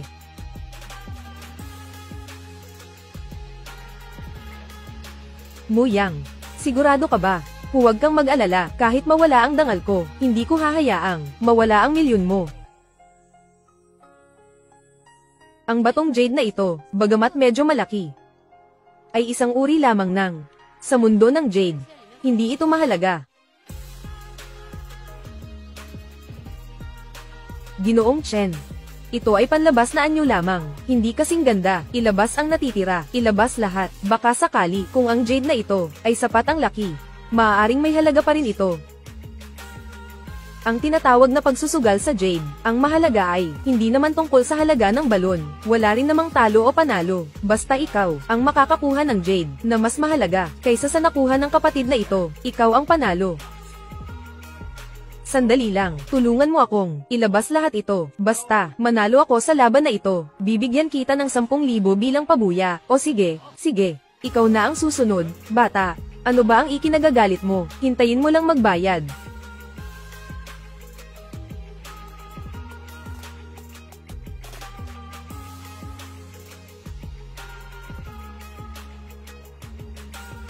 Boss, gupitin mo ayon sa linya na iginuhit ko. Sige.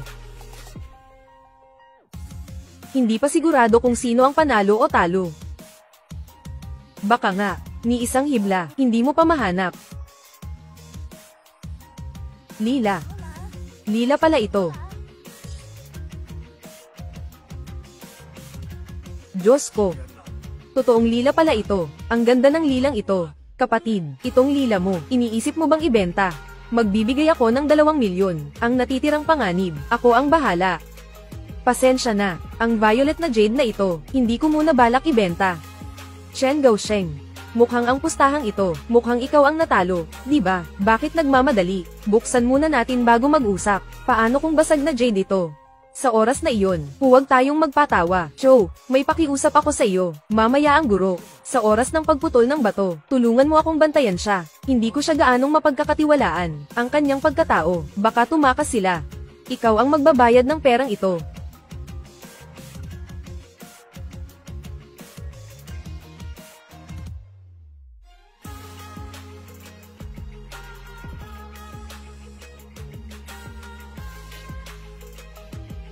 Chen Gaosheng, tanggapin mo ang pagkatalo. Itong violet jade ko, sa kalidad at ganda, mas mataas ng ilang antas, kaysa sa iyo.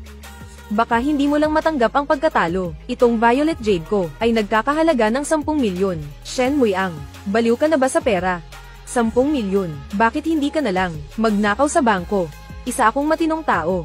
Paano ako magnanakaw sa bangko? At saka, magnakaw sa bangko, ang bilis naman ito. Mga kaibigan, ang kasunduan ko kay Chen Gaosheng, narito mismo, nasa harapan ninyo. Baka hindi alam ng lahat, itong si Ginoong Chen Gaosheng, ipapaliwanag ko sa inyo, ipapakilala ko. Ang tanyag na Flying Jewelry Company, tagapangulo, Chen Tiakshong, siya mismo, ama ni Ginoong Chen Gaosheng. Siyempre, ako mismo, ay talagang nagtitiwala sa pagkatao ni Ginoong Chen. Oo nga. Pagkatapos ng lahat, 1 milyon lang naman, para kay Ginoong Chen. Hindi ito dapat malaking bagay. Naniniwala ako, ang pagkatao ni Ginoong Chen. Shen Muiang, ang ginagawa mo ay labag sa batas. Huwag mong asahang gagamit ng isang pirasong papel, para magkwenta dito. Tatawag ako ngayon mismo, para aigmanda ka ng paninirang puri. Umalis ka. Ginoong Chen, talagang hindi mo ako, binaygo. Isa kang, taong may isang salita, ganito na lang, maaga pa naman tayo ngayon. Bakit hindi tayo magpustahan ulit? Sa pagkakataong ito, ikaw ang magpasya. Paano, bata? Hintayin mo lang ako, ang 1 milyon ko, hindi madaling makuha. Darating ang araw. Pipilitin kitang, ibalik ito ng doble.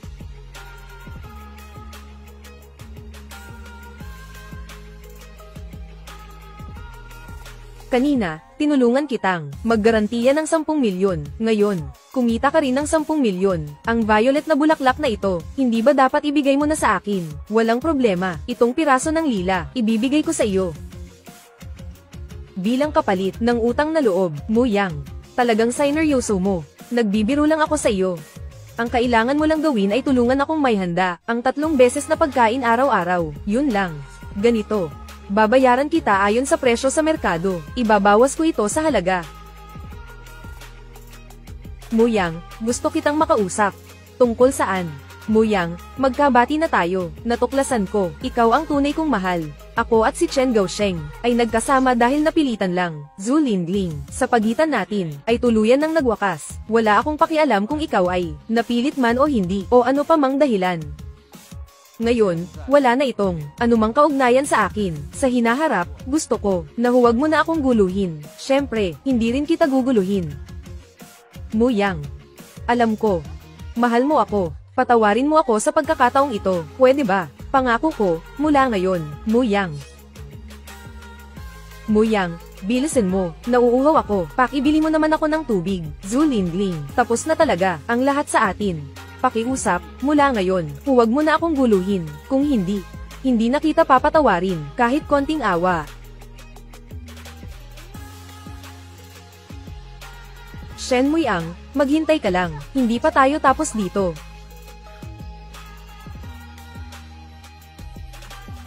Muyang, pagod ka na ba? Uminom ka muna ng tubig. Medyo nauuhaw na talaga ako, Muyang. Dahan-dahan lang at mag-ingat, mainit yan. Tama nga pala, Mr. Zhu, HMM, may tanong ako sa'yo. Ang pulang jade o berdeng jade, alin ang mas mahalaga? Ang sinasabi ko ay, sa parehong dami ng volume. Muyang, bakit ang tanong mo? Parang napakabaguhan pakinggan. Ang sinasabi ko ay, sa parehong dami ng volume. Muyang, bakit parang?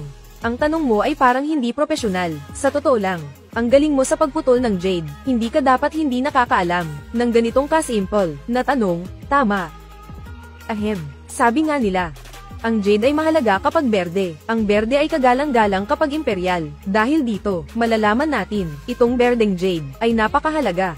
Pero sa lahat ng bagay, hindi naman ibig sabihin na palaging ganito. Sa totoo lang, ang pulang jade at berdeng jade ay parehong napakahalagang uri. Pero sa karamihan ng pagkakataon, ang pulang jade ay mas mahal kaysa sa berdeng jade. Pero, may isang espesyal na kaso sa ganitong sitwasyon na kailangang tingnan ng berdeng jade kung gaano ito kaberde, kung may halo o wala. Kaya bakit lumalabas ang ibang kulay? Mas mahal ang mga ito kaysa sa berde. Hayaan mong magbigay ako sa iyo ng isang simpleng halimbawa. Kunin natin ang karaniwang kilala natin na berdeng jade. Sa totoo lang, ang uri nito ay hindi kakaunti. May mapusyaw na berde, madilim na berde, langis na berde, berde ng mansanas, berde ng lumot, berde ng hari, at iba pa, at iba pa. Ang mga uri nito, kahit papaano, may ilang dosina. Kaya sa dami ng berde, sa gitna nito, may mura, meron ding mahal. Ito, kami, karaniwang tinitingnan, ang kulay, at ang pagiging bihira nito. Naiintindihan ko, Muyang. Tinanong mo ako nito. Ang ibig mo bang sabihin ay ang jade na ito?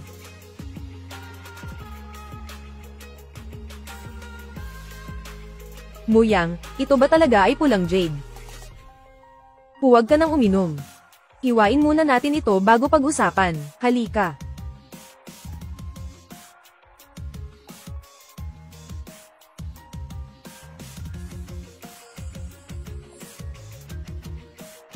Muyang, ang galing mo talaga. Tingnan ko nga. Sa ngayon, mukhang si Shen Muyang ay talagang may talento. Kung ganun, ang ganitong klaseng tao na may talento, paano kung maaga ng iba? Anong gagawin? Hindi pwede. Hindi ko dapat hayaan na mangyari ito. Hindi dapat. Talagang, walang nagagawa kundi problema. Buong araw walang ginagawang tama. Puro ka nalang kahihiyan. Ang tanda mo na.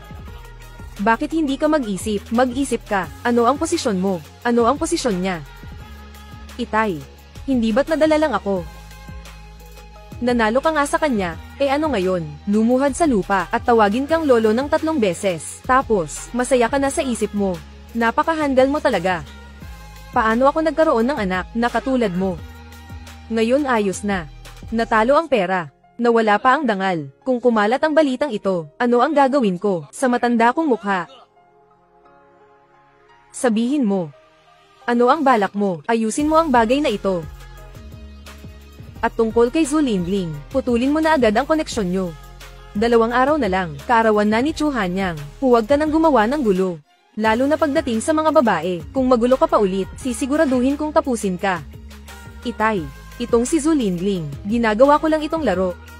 Bukod pa rito, paano ko malalaman na ganito ang mangyayari, na mahuli ako ni Chu Chengsen? Pero huwag kang mag-alala, ngayong gabi, ay aayusin ko ang bagay na ito. Tinitiyak ko na mula bukas, hindi mo na maririnig ang tungkol sa babaeng ito, anumang balita. Tungkol sa nangyari ngayong araw, hindi ko matanggap ito. Kailangan kong maghiganti, ganito na lang. Bukas, ipapadala ko si Ginoong Huang para samahan ka, tutulungan kanyang bumawi. Pero tandaan mo, huwag kang magmukhang tanga. Unahin nating mag-isip ng paraan para maubos ang pera ni Shen Muiang. Pagkatapos, ipahiya natin siya. Sa ganitong paraan, si Chu Chengxen ay kusang loob na. Lalayo sa kanya. Sige. Salamat, Tay. Sa ganitong paraan, ang layunin natin ay natupad na. Sa hinaharap, huwag mo na akong guluhin pa. Naayos na ang bagay na ito, magtrabaho ka ng maayos sa kumpanya. Kahit ako ang chairman. Pero, maraming mga mata ang nakatingin sa akin. Kung gagawin mo, sobra na ito, hindi ko rin maipapaliwanag. Tandaan mo, huwag mo na akong bigyan ng problema, Shen Muiang. Hintayin mo ako. Bukas ay pupuntahan kita. Sige.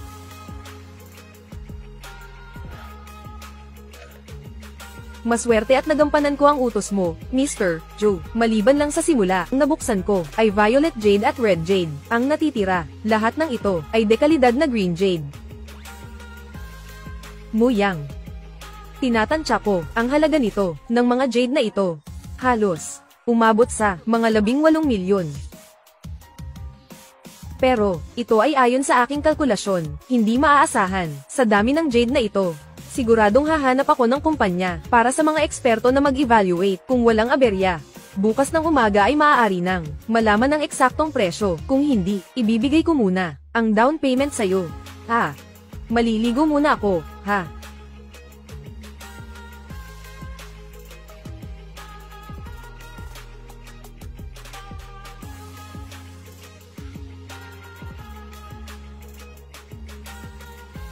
Ang bilis naman maligo ng mga lalaki. Ubo-ubo. Nalinis mo ba ng maayos? Huwag kang mag-alala, malinis na malinis. Gusto mo bang amuyin? Nakakainis ka. Zhu Lingling. May 200,000 sa card na ito. Ang relasyon natin, tapos na rito. Ayoko na, naguluhin mo pa ako. Kung hindi, walang mabuting may dudulot sa iyo. Pero, kung sakaling meron, akong kailangan, hahanapin kita ulit. Pagbigyan mo ako ng 1 beses, bibigyan kita ng 10,000. Wala itong, kahit anong mawawala sa'yo, Shen Gaosheng. Noon, ikaw ang nagsabi na pakakasalan mo ako, kaya ako nakipaghiwalay kay Shen Muiang. Ngayon, pinaglaruan mo na ako ng gusto, tapos gusto mo na lang akong itapon. Hindi ba ito medyo hindi tama? Zhu Lingling. Ikaw, babae ka. Huwag kang tumanggi sa mabuting alok at piliin ang masama. Maniwala ka, papatayin kita. Ubo-ubo. Shen Gaosheng. Sinabi mo na ako ay isang babae. Kung ganoon, subukan mo, patayin mo na lang ako. Tutal ang buhay kong ito, ay wala namang halaga. Pero, ikaw, Senyor Chen, ay iba ang kwento. Ang mga ari-arian mo, ay nasa bilyon, bilang isang unit, at saka, ikaw pa rin ang, sumama sa akin dito. Pinatay mo ako. Akala mo ba, gagaan ang lahat para sa'yo? Basta umalis ka lang, ang lugar na ito, agad kong tatawagan ng pulis. Sasabihin kong natutulog ka sa akin, hindi ka naniniwala, subukan mo lang. Bibigyan kita ng 30,000 pa. Kung hindi ka pa rin kontento, tingnan natin kung sino ang mas magaling. Itong ilang linya lang na ito, kikita na ng 30,000. Ang bilis kumita nito. Mas madali pa kaysa sa pagbuka ng mga binti. Ayos. Sige. Ang hiling na ito, pwede kong aipangako sa'yo. Pero, hindi mo ba gustong harapin si Shen Muiang? Kami ni siya, magkasama kami ng 3 taon. Walang sino man ang mas nakakakilala sa kanya kaysa sa akin. Bakit hindi? Tayo magtulungan. Ikaw ang magbigay ng bayad. Ako ang magbigay ng impormasyon. Ano sa tingin mo, ikaw? Makipagtulungan sa akin. Karapat dapat ka ba? Muyang. Ano ang plano mo sa susunod? Balak ko. Bumili muna ng bahay, dahil sa wakas, may pera na ako. Wala akong bahay. Parang hindi tama. Hintayin. Pagkatapos bumili ng bahay, tsaka bumili ng kotse. Bukod pa rito, plano kong maghanap ng impormasyon tungkol sa mga batong jade. Pagdating sa aspetong ito, ang aking batayang kaalaman, ang layo ng pagkakaiba, kailangan ko pang mag-aral ng husto. Tungkol naman, sa impormasyon tungkol sa jade, maibibigay ko sa'yo. Oo. Tungkol sa iba pa. Hindi ko pa naiisip sa ngayon. Sa madaling salita, ang pangunahing layunin, ay kumita ng pera. Muyang. Sa tingin ko, ang pagbili ng bahay at kotse, hindi kailangang madaliin. Sipin mo, ang lugar ko ay ganito kalaki, at saka tayong dalawa ngayon ay magkatuwang sa trabaho. Bukod pa rito, ako kasi, pagdating sa pagkain, medyo mapili ako. Anong ibig mong sabihin? Sasabihin ko sa'yo, ang pagbili ng bahay ay isang malaking bagay. Hindi ito tulad ng pagbili ng damit, napakasimple lang nun. Kapag nagustuhan mo at napagkasunduan ang presyo, pwede mo na itong bilhin. Pero maraming kaalaman dito, napakalawak ng sakop nito, tulad na lang ng sa akin. Pag-usapan natin ang bilya, mula sa pagpili hanggang sa pagbili.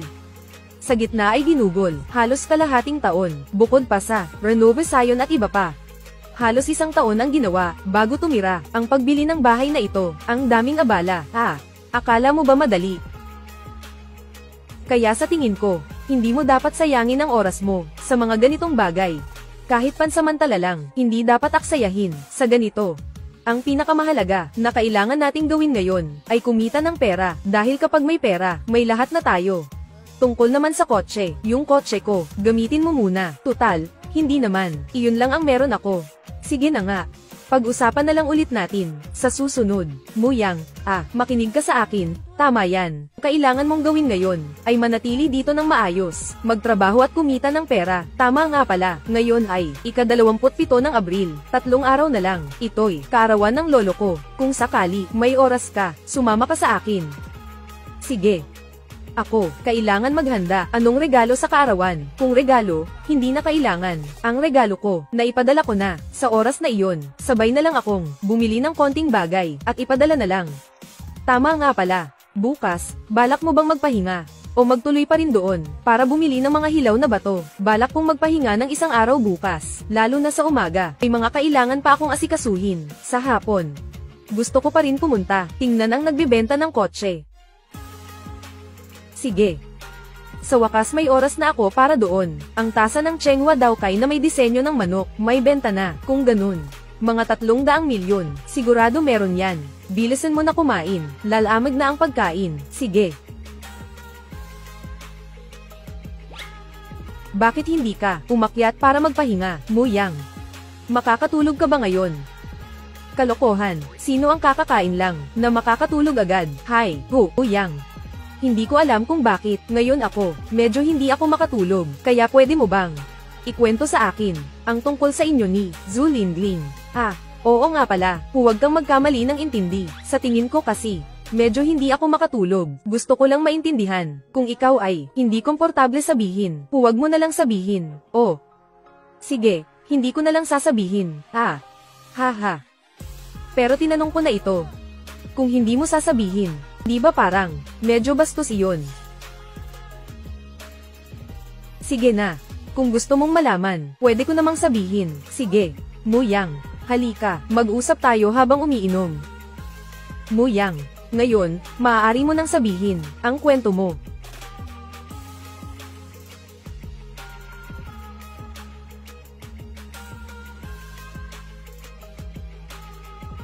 Ako at si Zhu Lingling ay nagkakilala. Sa totoo lang, isa itong pagkakataon. Noong panahong iyon, kaming dalawa, nagkataon lang na parehong naghahanap ng popahan. Nakakatuwa pa, pareho kaming nakatira sa iisang unit ng apartment, yung tipong nasa loob ng isang malaking bahay, ginawang 7 o 8, maliit na mga kwarto. Doon kami ni Zhu Lingling, nanirahan sa loob.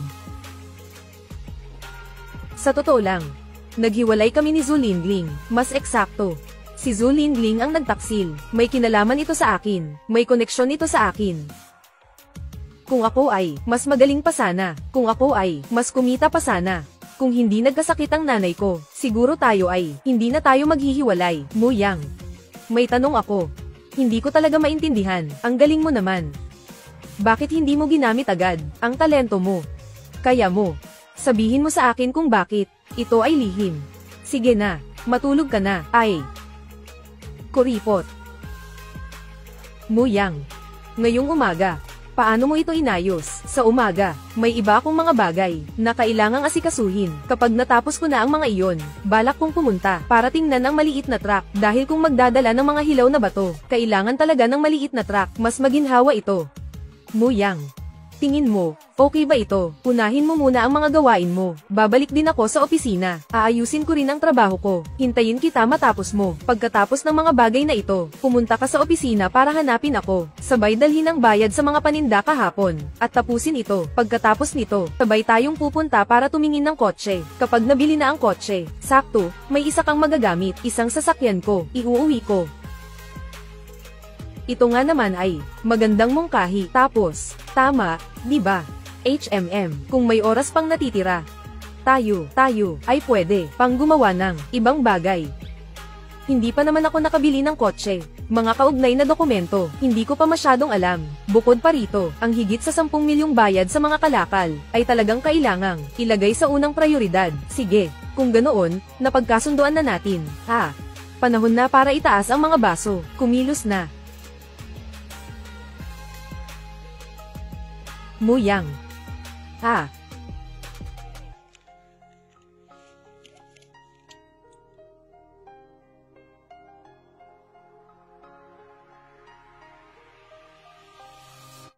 Muyang, itong bagay na ito ay, saan mo nakuha? Hindi ba't nakahanap ka na naman ng bargain? Ikaw talaga, ang swerte mo, parang hindi ka panipaniwala.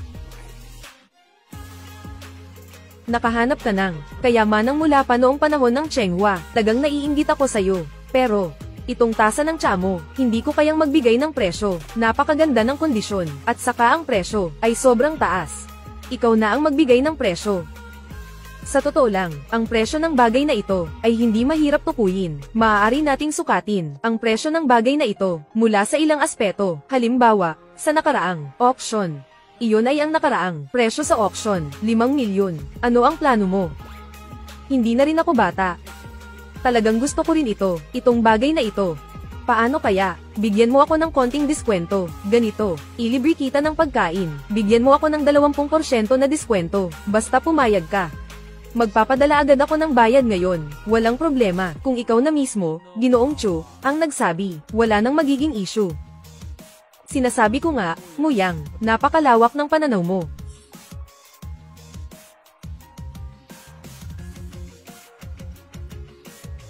Sige. Pumasok na sa bank account, 4 na milyong yuan, Muyang. Ang iyong antas ng pagsusuri, napakataas. Dito sa akin, may isa pang bagay. Pakitulungan mo akong suriin ito, matandang Chu. Huwag mo akong biruin. Kung ikaw nga ay hindi makasuri ng bagay na ito, paano ko? Walang problema. Ang bagay na ito, maaari bang matukoy? Hindi mahalaga.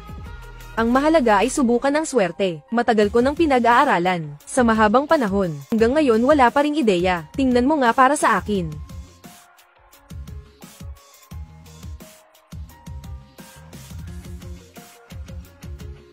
Grabe. Kahit ang sarili kong mata na nakakakita ng lahat, ay hindi mabasa ang bagay na ito. Siguradong hindi ito ordinaryong bagay. Baka naman, ang sarili kong mata, ang may problema. Masyadong mahina ang kakayahan nito. Ginoong Chu, itong bagay na ito, sa ngayon ay, hindi ko pa makita. Ganito na lang, kung okay lang sa inyo, hinalang itong dadalhin, para pag-aralan. Kung talagang hindi pa, mahanapan ng solusyon, ibabalik ko na lang sa'yo sa oras na iyon. Ay nako, tama na, dalhin mo na lang ito pabalik. Sa madaling salita, matagal ko na itong pinag-aaralan, pero hindi ko pa rin ito mahanapan ng solusyon. Sa tingin ko, hindi rin naman ito, mahalagang bagay. Kung gusto mo, kunin mo na lang. Para hindi na ako naiirita sa kakatingin. Sige, uuwi na ako para pag-aralan ito. Sige. Ako na, hindi na kita pipigilan kumain. Wala si matandang babae sa bahay ngayon. Tinatamad din akong magluto. Kaya, Ginoong Chu, magpapalam na ako. Sige. Hello.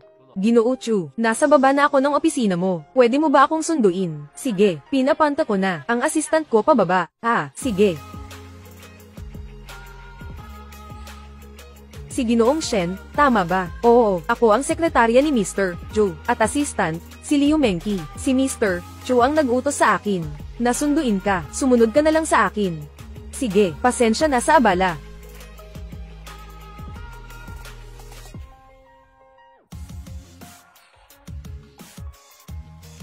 Tingnan mo ito, ito ang kontrata. Kanina lang ako nagtatrabaho sa bagay na ito. Kung sa tingin mo, walang problema, iaayos ko na ang paglipat ng pera. Ang resulta ng pagsusuri ay 17,500,000. Medyo makatwiran naman, pero kung susundin natin ito, ayon sa 15% na diskwento, hindi na ito aabot ng 15 milyon. Kaya dapat ay 1,478,500. Oh! Napirmahan mo na ba? Kapag napirmahan mo na, tatawagan ko para sa bayad. Nagkamali ba? Hindi mo pa sinasabi sa akin. Ngayon, anong ginawa mo kaninang umaga, ha? Pasok.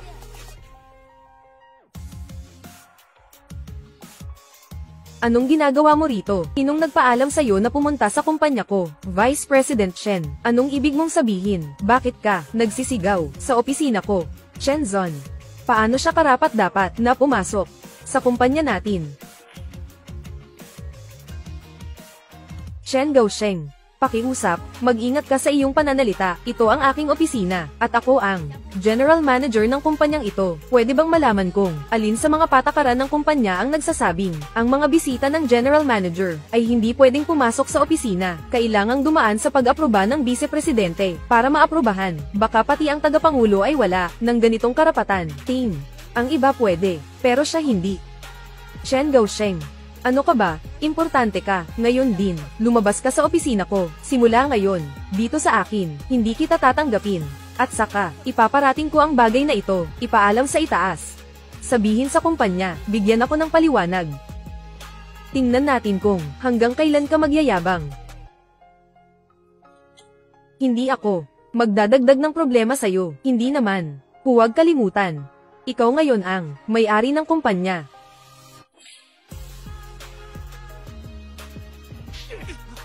Tay. Huwag mo akong tawaging Tay. Wala akong anak na katulad mo. Kahapon sinabi ko sa'yo, malinaw na malinaw, maging kalmado sa harap ng problema. Huwag makipagtalo sa isang walang kwentang tao, makipagtalo. Sa huli, ang sinabi ko, parang wala lang sa'yo. Shen Muiang, talagang sobra na ang ginagawa nila. Si Chu Chengsen ay pinili ng lahat ng mga direktor bilang general manager. Sa pangkaraniwan, hindi ko magawang gumamit ng ganitong tono kapag nakikipag-usap sa kanya. Ang nangyari ay ikaw pumunta sa opisina niya at nag-eskandalo kahit wala kang punto. Talagang kaguluhan lang ito. Si Shen Muiang ay inimbitahan ni Chu Chengsen bilang bisita. Hindi nila pinapansin kung ano ang kanilang layunin. Ito ay isang katotohanan. Hanggat si Chu Chengsen ay hindi nag-aanyaya ng isang mamamatay tao, wala kang kahit kaunting kaugnayan. Ayon sa iyong loika, kapag may pumunta sa akin, kailangan ko bang dumaan sa iyong pahintulot? Tay, alam ko kung nagkamali ako. Ting, ikaw ngayon, pumunta ka sa opisina ni Chu Chengsen at humingi ng tawad. Sana ang bagay na ito ay hindi na lumaki pa. Tay, hindi ako pupunta. Kahit patayin niyo pa ako, hindi ako pupunta. Kung pupunta ako, paano pa ako makakapagpatuloy sa kumpanya? Isa pa, ikaw ang chairman. Kung maayos ba ang problema, hindi ba nasa isang salita mo lang? Bakit ako magsosorry sa kanya? Sige, ganito. Yung sinabi kahapon, ngayon na natin gawin. Itong si Shen Muiang, mukhang hindi siya simpleng tao, kaya bilisin mo, ayusin ito. Gumawa ng isang pastahan. Sige. Kapag si Huang Lao ang kumilos, walang magiging problema. Punta na ako ngayon kay Shen Muiang.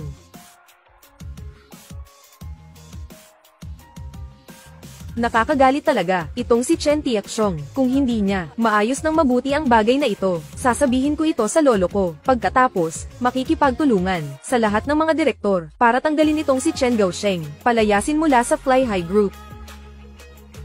Ay nako, Mr. Chu, sa ganitong klaseng tanga, bakit ka magagalit?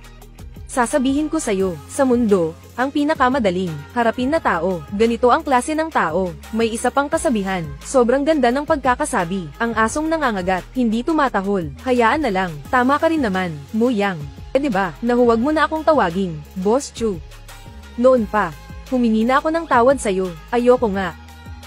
Naalala ko, noong huli, ganito rin ang sinabi mo, ikaw ay nagpalit-palit, sa loob ng isang araw, nagbago ka ng isip agad, di ba? Kaya nga, tatawagin pa rin kitang Mr. Chu, sa hinaharap, sa umaga tatawagin, sa gabi tatawagin, sige, sige, sige, ano? Ito, madilim na rin ang langit, dapat na ba tayong mag-out at kumain na? Sige. Oy! Hindi ba si Vice President Chen ito? Narinig ko si Chairman Chen ay nagalit ng husto sa opisina. Hindi ba laban sa iyo? Bata, nandito ako para mag-higanti. Kahapon umalis ka, swerte mo, nanalo ka ng 10 milyon ko. Ngayon, gusto kong bawiin ito kasama ang tubo. Wala akong interes, lumayas ka. Ano? Natakot ka ba? Haha. Tama, oo, natatakot talaga ako. Kahapon, sa wakas, nanalo ako ng 10 milyon. E paano kung ngayon, matalo naman ako, kaya, ganito. Pare, hindi na ako magsusugal, bata. Lalaki ka ba talaga? Kung may tapang ka, maglaro ulit tayo. Kung natatakot ka, lumuhad ka na ngayon, at tawagin mo akong lolo ng 3 beses. Tinalikuran kita at umalis. May tapang ba ako? Mas alam ng nanay mo kaysa sa akin. Pero kung gusto mong makipagsapalaran sa akin, pwede rin. Magkano ang laman ng bulsa mo? Shen Muiang, nasa card na ito, 20 milyon. Kailangan mo lang akong talunin. Sa'yo na ang perang ito. 20 milyon. 20 milyon lang. Chugan. Hindi ba sinabi mo sa akin, na ang pamilyang Chen, mayaman ka ba? Bakit parang, ang panganay ng pamilya Chen, ang vice president ng Picshang Group? Ganito lang ang pera, 2 milyon lang. Ganito ka na ba kahirap? May mukha ka pang lumabas para magsugal, bata. Huwag kang magsalita ng walang kwenta. Gusto mo akong ilagay sa alanganin. Ang ganda ng iniisip mo, ganito. Gaano kalaki ang gusto mong ipusta? Tanggapin ko na lang ito. Pero sasabihin ko na ito ngayon, bawal kang manghiram ng pera sa babae, lalong hindi mo pwedeng hayaan na may iba, na maggarantiya para sa'yo. Kung lalaki ka, makipagkasundo ka sa akin, sa patas na postahan, walang problema. Ang card na ito, may laman na 30 milyon. Eksakto bang halaga? Hindi ko na masyadong matandaan. Ganito na lang, tanggalin na natin ang butel. Tataya tayo ng 30 milyon, kung sakaling. Kung kaya mong maglabas ng 30 milyon, saka tayo magsimula sa sugal. Kung hindi mo kaya, lumayas ka na lang, kung saan ka komportable. Sabi ng nanay ko, huwag akong makipaglaro sa mga hampas lupa. Anong-ano mo? Kung may pera ka, ilabas mo. Kung wala, umalis ka na. Huwag mo akong harangan sa pagyaman ko. Hoy, bata, sabi mo may 30 milyon sa card mo. Eh di may 30 milyon. Paano mo yan mapapatunayan? Mayroon kang 30 milyon. Chen Gaosheng, tinanong mo ako kung mayroon akong 30 milyon. Maaaring patunayan ni Ginoong Chu. Ganito na lang. Sa harap mo mismo, ililipat ko kay Ginoong Chu ang 30 milyon. Tapos ikaw, ipadala mo rin kay Mr. Chu ang 30 milyon. Kung sino man sa atin ang manalo, siya ang kukuha ng pera. Ano sa tingin mo? Makatarungan ang pastahan na ito. Gawin natin ayon sa sinabi ng kaibigan, Ginoong Chu, tungkol sa pera. Ako na ang magbibigay ng garantiya. Ano sa tingin mo? Ginoong Huang, bakit ikaw? Ginoong Chu, wala lang, walang magawa, maglaro lang ng basta-basta. Ako ang garantisado. Dapat mo akong paniwalaan, di ba? Si Ginoong Huang ay lolo, isang master ng pagsusugal na personal na pinili. Ito, nasa panganib si Shen Muiang. Hindi pwede, kailangan mong humanap ng paraan para tumanggi. Siya ba? Siya ba si Ginoong Huang? Ako si Shen Muiang. Gusto kong magtanong, ikaw ba ang pumalit sa kanya para magsugal? Ganun ba? Hindi ko ibig sabihin iyon. Huwag kang magalit. Hindi ko ito sinasadya. Wala akong intensyon laban sa'yo. Ang totoo, hindi kita masyadong kilala. Kailangan kong makita ang mga pagsisikap mo. Siyempre naman, ganito rin ako, nag-iingat lang sa mabubuti, hindi sa masasama. Ang punto kasi, hindi ako masyadong nagtitiwala sa pagkatao ng ilang tao. Ikaw naman, Shen Xiaoyu, ano bang ibig mong sabihin? Tungkol ba ito sa postahan? Kailangan patas at makatarungan. Sa card ko, may 30 milyon ba? Kaya ko naman. Kayong patunayan, kung hindi talaga pwede, bubuksan ko ang APP. Para sa inyo, pwede mong tingnan ang balanse, pero kayo naman. Kaibigan. Hindi ko alam, ang natitirang 10 milyon, paano kung ako ang magdagdag? Walang problema doon. Pero gaya ng sinabi ko, ibigay natin kay Mr. Joe ang 30 milyon. Naniniwala ako sa inyo, dapat maniwala kayo sa kanya, hindi dapat maging sekim sa 30 milyon. Sige, makikinig kami sa iyo, pero ang ating postahan, ano ang paraan? Mas matanda ka, ikaw ang magtakda ng paraan. Basta makatwiran, kahit ano, ayos lang sa akin. Kapatid. Sa tingin ko, medyo gabi na rin. Hindi na natin kailangang Sayangin ang oras. Ganito na lang. Maglabas tayo ng tig-1 milyon. Bibili tayo ng mga hilaw na bato. Kahit ilan ang mabili natin. Basta't ang kabuoang halaga ay hindi lalampas ng 1 milyon. Ang resulta naman, kung sino ang nakatuklas ng mas mataas na halaga ng jade, siya ang panalo. Makatarungan ito. Ang panalo ay hindi lang makukuha mo ang 30 milyon na ito at maaari mo ring kunin ang lahat ng nakuha mula sa natalong panig. Ano sa tingin mo, Mu Yang? Huwag kang mag-alala, kung matalo ako, magsisimula ulit ako, pero kung manalo ako, bibigyan kita ng malaking regalo. Walang problema. Kung ganoon, magkasundo tayo. Ipadala ang pera kay Mr. Joe. Pumasok sa bank account, 10 milyong yuan. Pumasok sa bank account, pumasok sa bank account, 30 milyong yuan. Sige, kaya tayo'y magkasundo. Bukas ng umaga, alas 9, sa kalye ng mga Rowstone. Bumili ng mga Rowstone. Pagkatapos bumili, magtipon tayo sa silid pulong sa kalye ng mga Rowstone.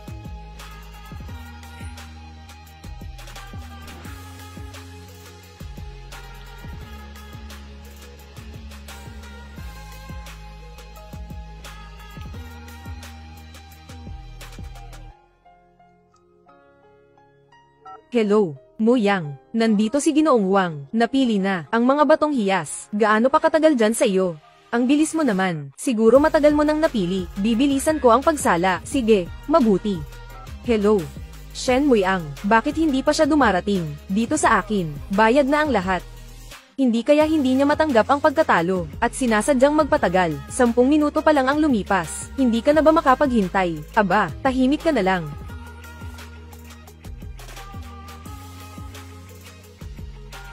Ang tindahang ito, may magagandang hilaw na bato pa rin, pero ang iba sa mga presyo, sobrang mahal talaga. Ang natitira, bihira ang tamang presyo, kung maganda, ay napili na.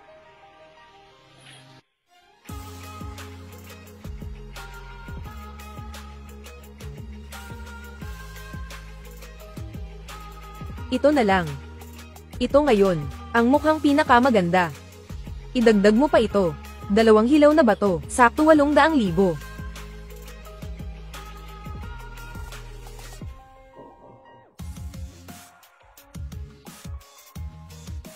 Dahil nandito na tayo, simulan na natin. May 3 hilaw na bato ako dito. Isa-isahin natin itong buksan. Mas marami ako ng isa kaysa sayo. Ako ang mauuna. Anong masasabi mo?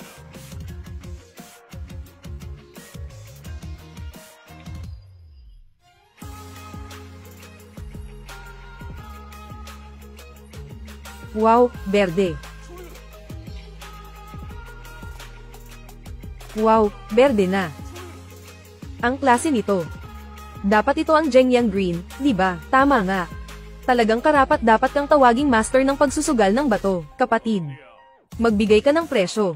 Ang galing talaga ni Master Wang. Ang jade na ito ay isang perpektong berde, ayon sa lokal na merkado. Kung susuriin ang halaga nito, tinatayang nasa 4,080,000 hanggang 5,200,000. Ganito na lang, kunin natin ang gitnang halaga. Ito, bibilangin ko para sayo, 5 milyon. Ano sa tingin mo? Sige. Ayon sa sinabi ng nakababatang kapatid, 5 milyon. Ngayon, ikaw na ang susunod.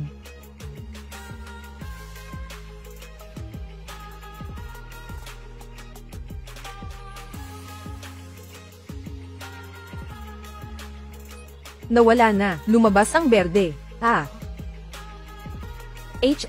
Ginoong Wang, pakisuyo po, tulungan mo ako sa batong ito, pakitansya rin ang halaga. Kapatid na maliit, itong jade mo, kumpara sa binuksan ko kanina. Halos pareho ang kalidad, pero itong sayo, mas malaki ang sukat kumpara sa akin. Bibigyan kita ng estima. 8 milyon, ano sa tingin mo? Sige. Gawin natin ayon sa sinabi ni Mang Wang. 8 milyon ang usapan, kung ganun. Kung tama ang pagkakaintindi ko, dapat ay, ako ang nauna. Mayroon kang mahigit 3 milyon dito. Hindi na rin maaga. Master Wang, tuloy na tayo.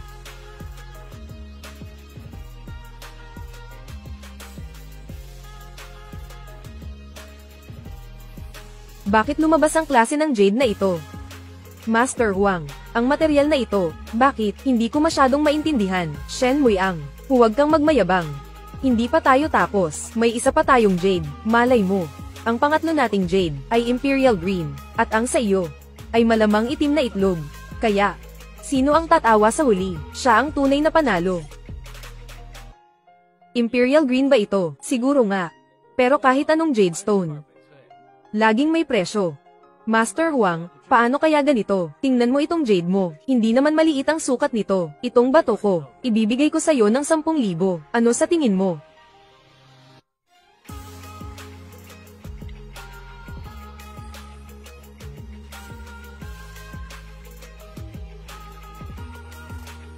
Wow! May lumabas na namang berde. Kapatid, ano sa tingin mo ang tungkol dito? Ang jade ni Master Huang, kahit sa kalidad o sa laki, ay pinakamataas na uri. Ganito na lang, bibigyan kita ng pagtatasa, 15 milyon. Ano sa tingin ninyo? Ang presyo na ito, sige. Ayon sa sinabi ng kapatid, 15 milyon. Dagdag pa yung kanina, 5 milyon, 20 milyon. Tungkol naman doon sa piraso ng jade na yon, isama na lang bilang dagdag, hindi na bibilangin. Shen Muiang, dahil inamin mo na ang presyo ng aming jade, tanggapin mo na ang pagkatalo mo. Kailangan ko pang maghintay para makauwi at maghanda ng selo-salo. Sumuko ka na. Bakit naman? Dahil pangit ka. May isa pa akong bato na hindi pa napuputol. Bakit ako sisuko? Maestro, pakitulungan mo ako.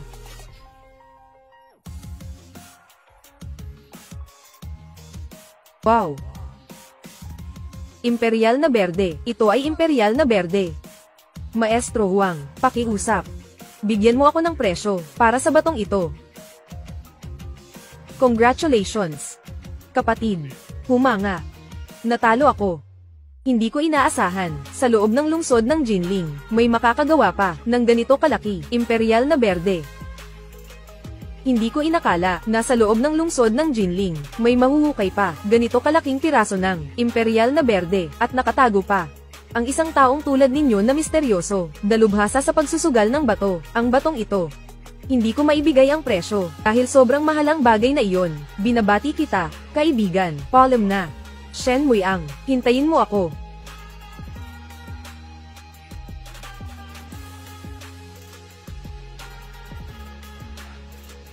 Ang galing mo talaga, Muiang. Na-solve mo ang Imperial Green. Kung gusto mo itong Imperial Green.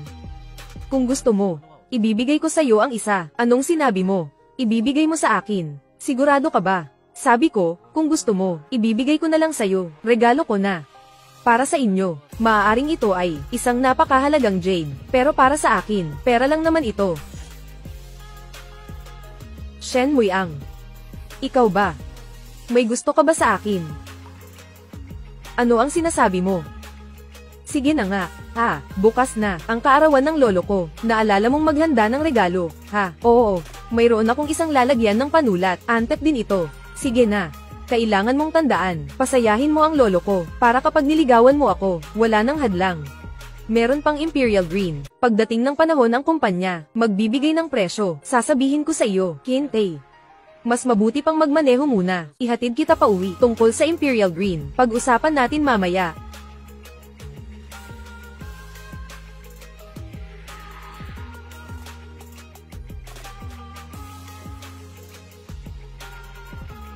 Muiang. Ano? Mahilig ang lolo ko sa mga sinaunang bagay, at ikaw ay medyo eksperto, kaya mamaya, kausapin mo siya tungkol dito. Ayos na.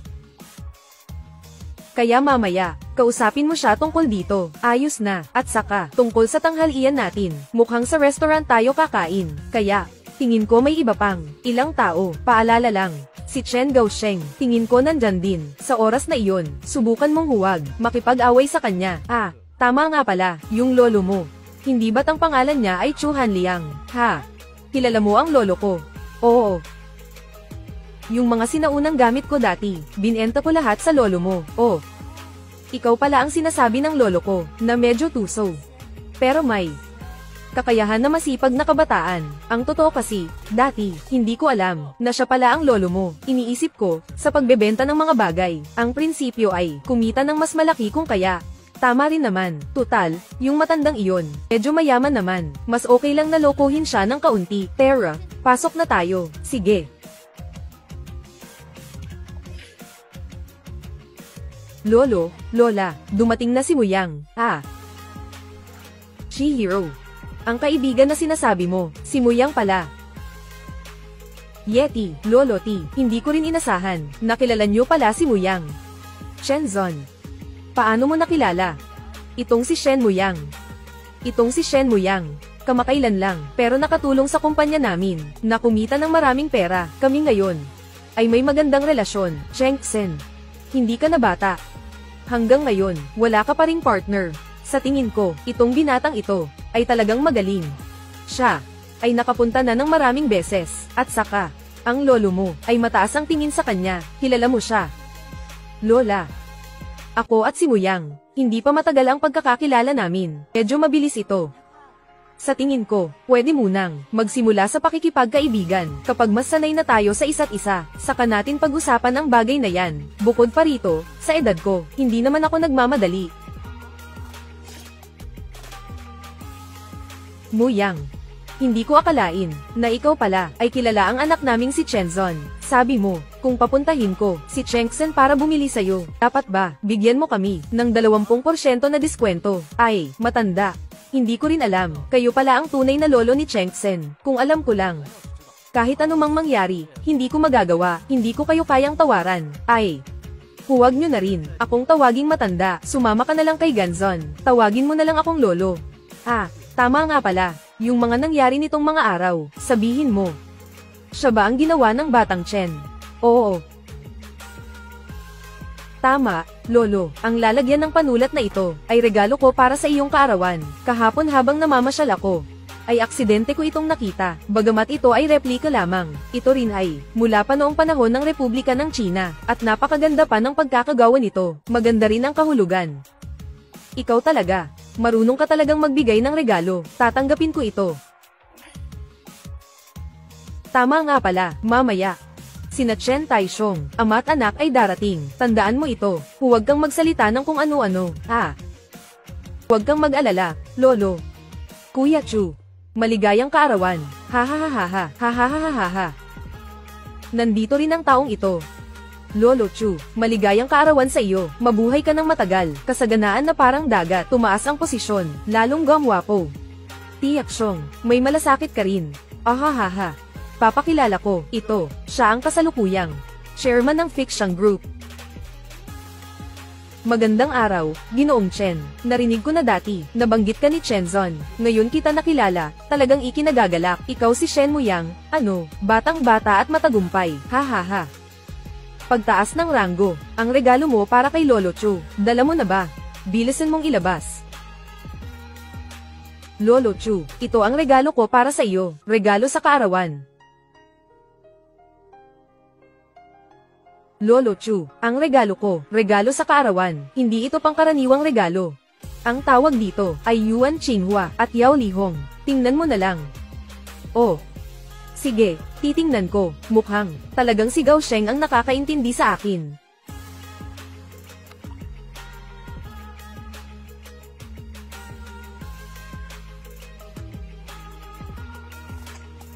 Oy, Tio Chu, may problema ba? Muyang, patanjin nga. Nasa itaas ang salamin ko, hindi ko masyadong makita. Sige, okay.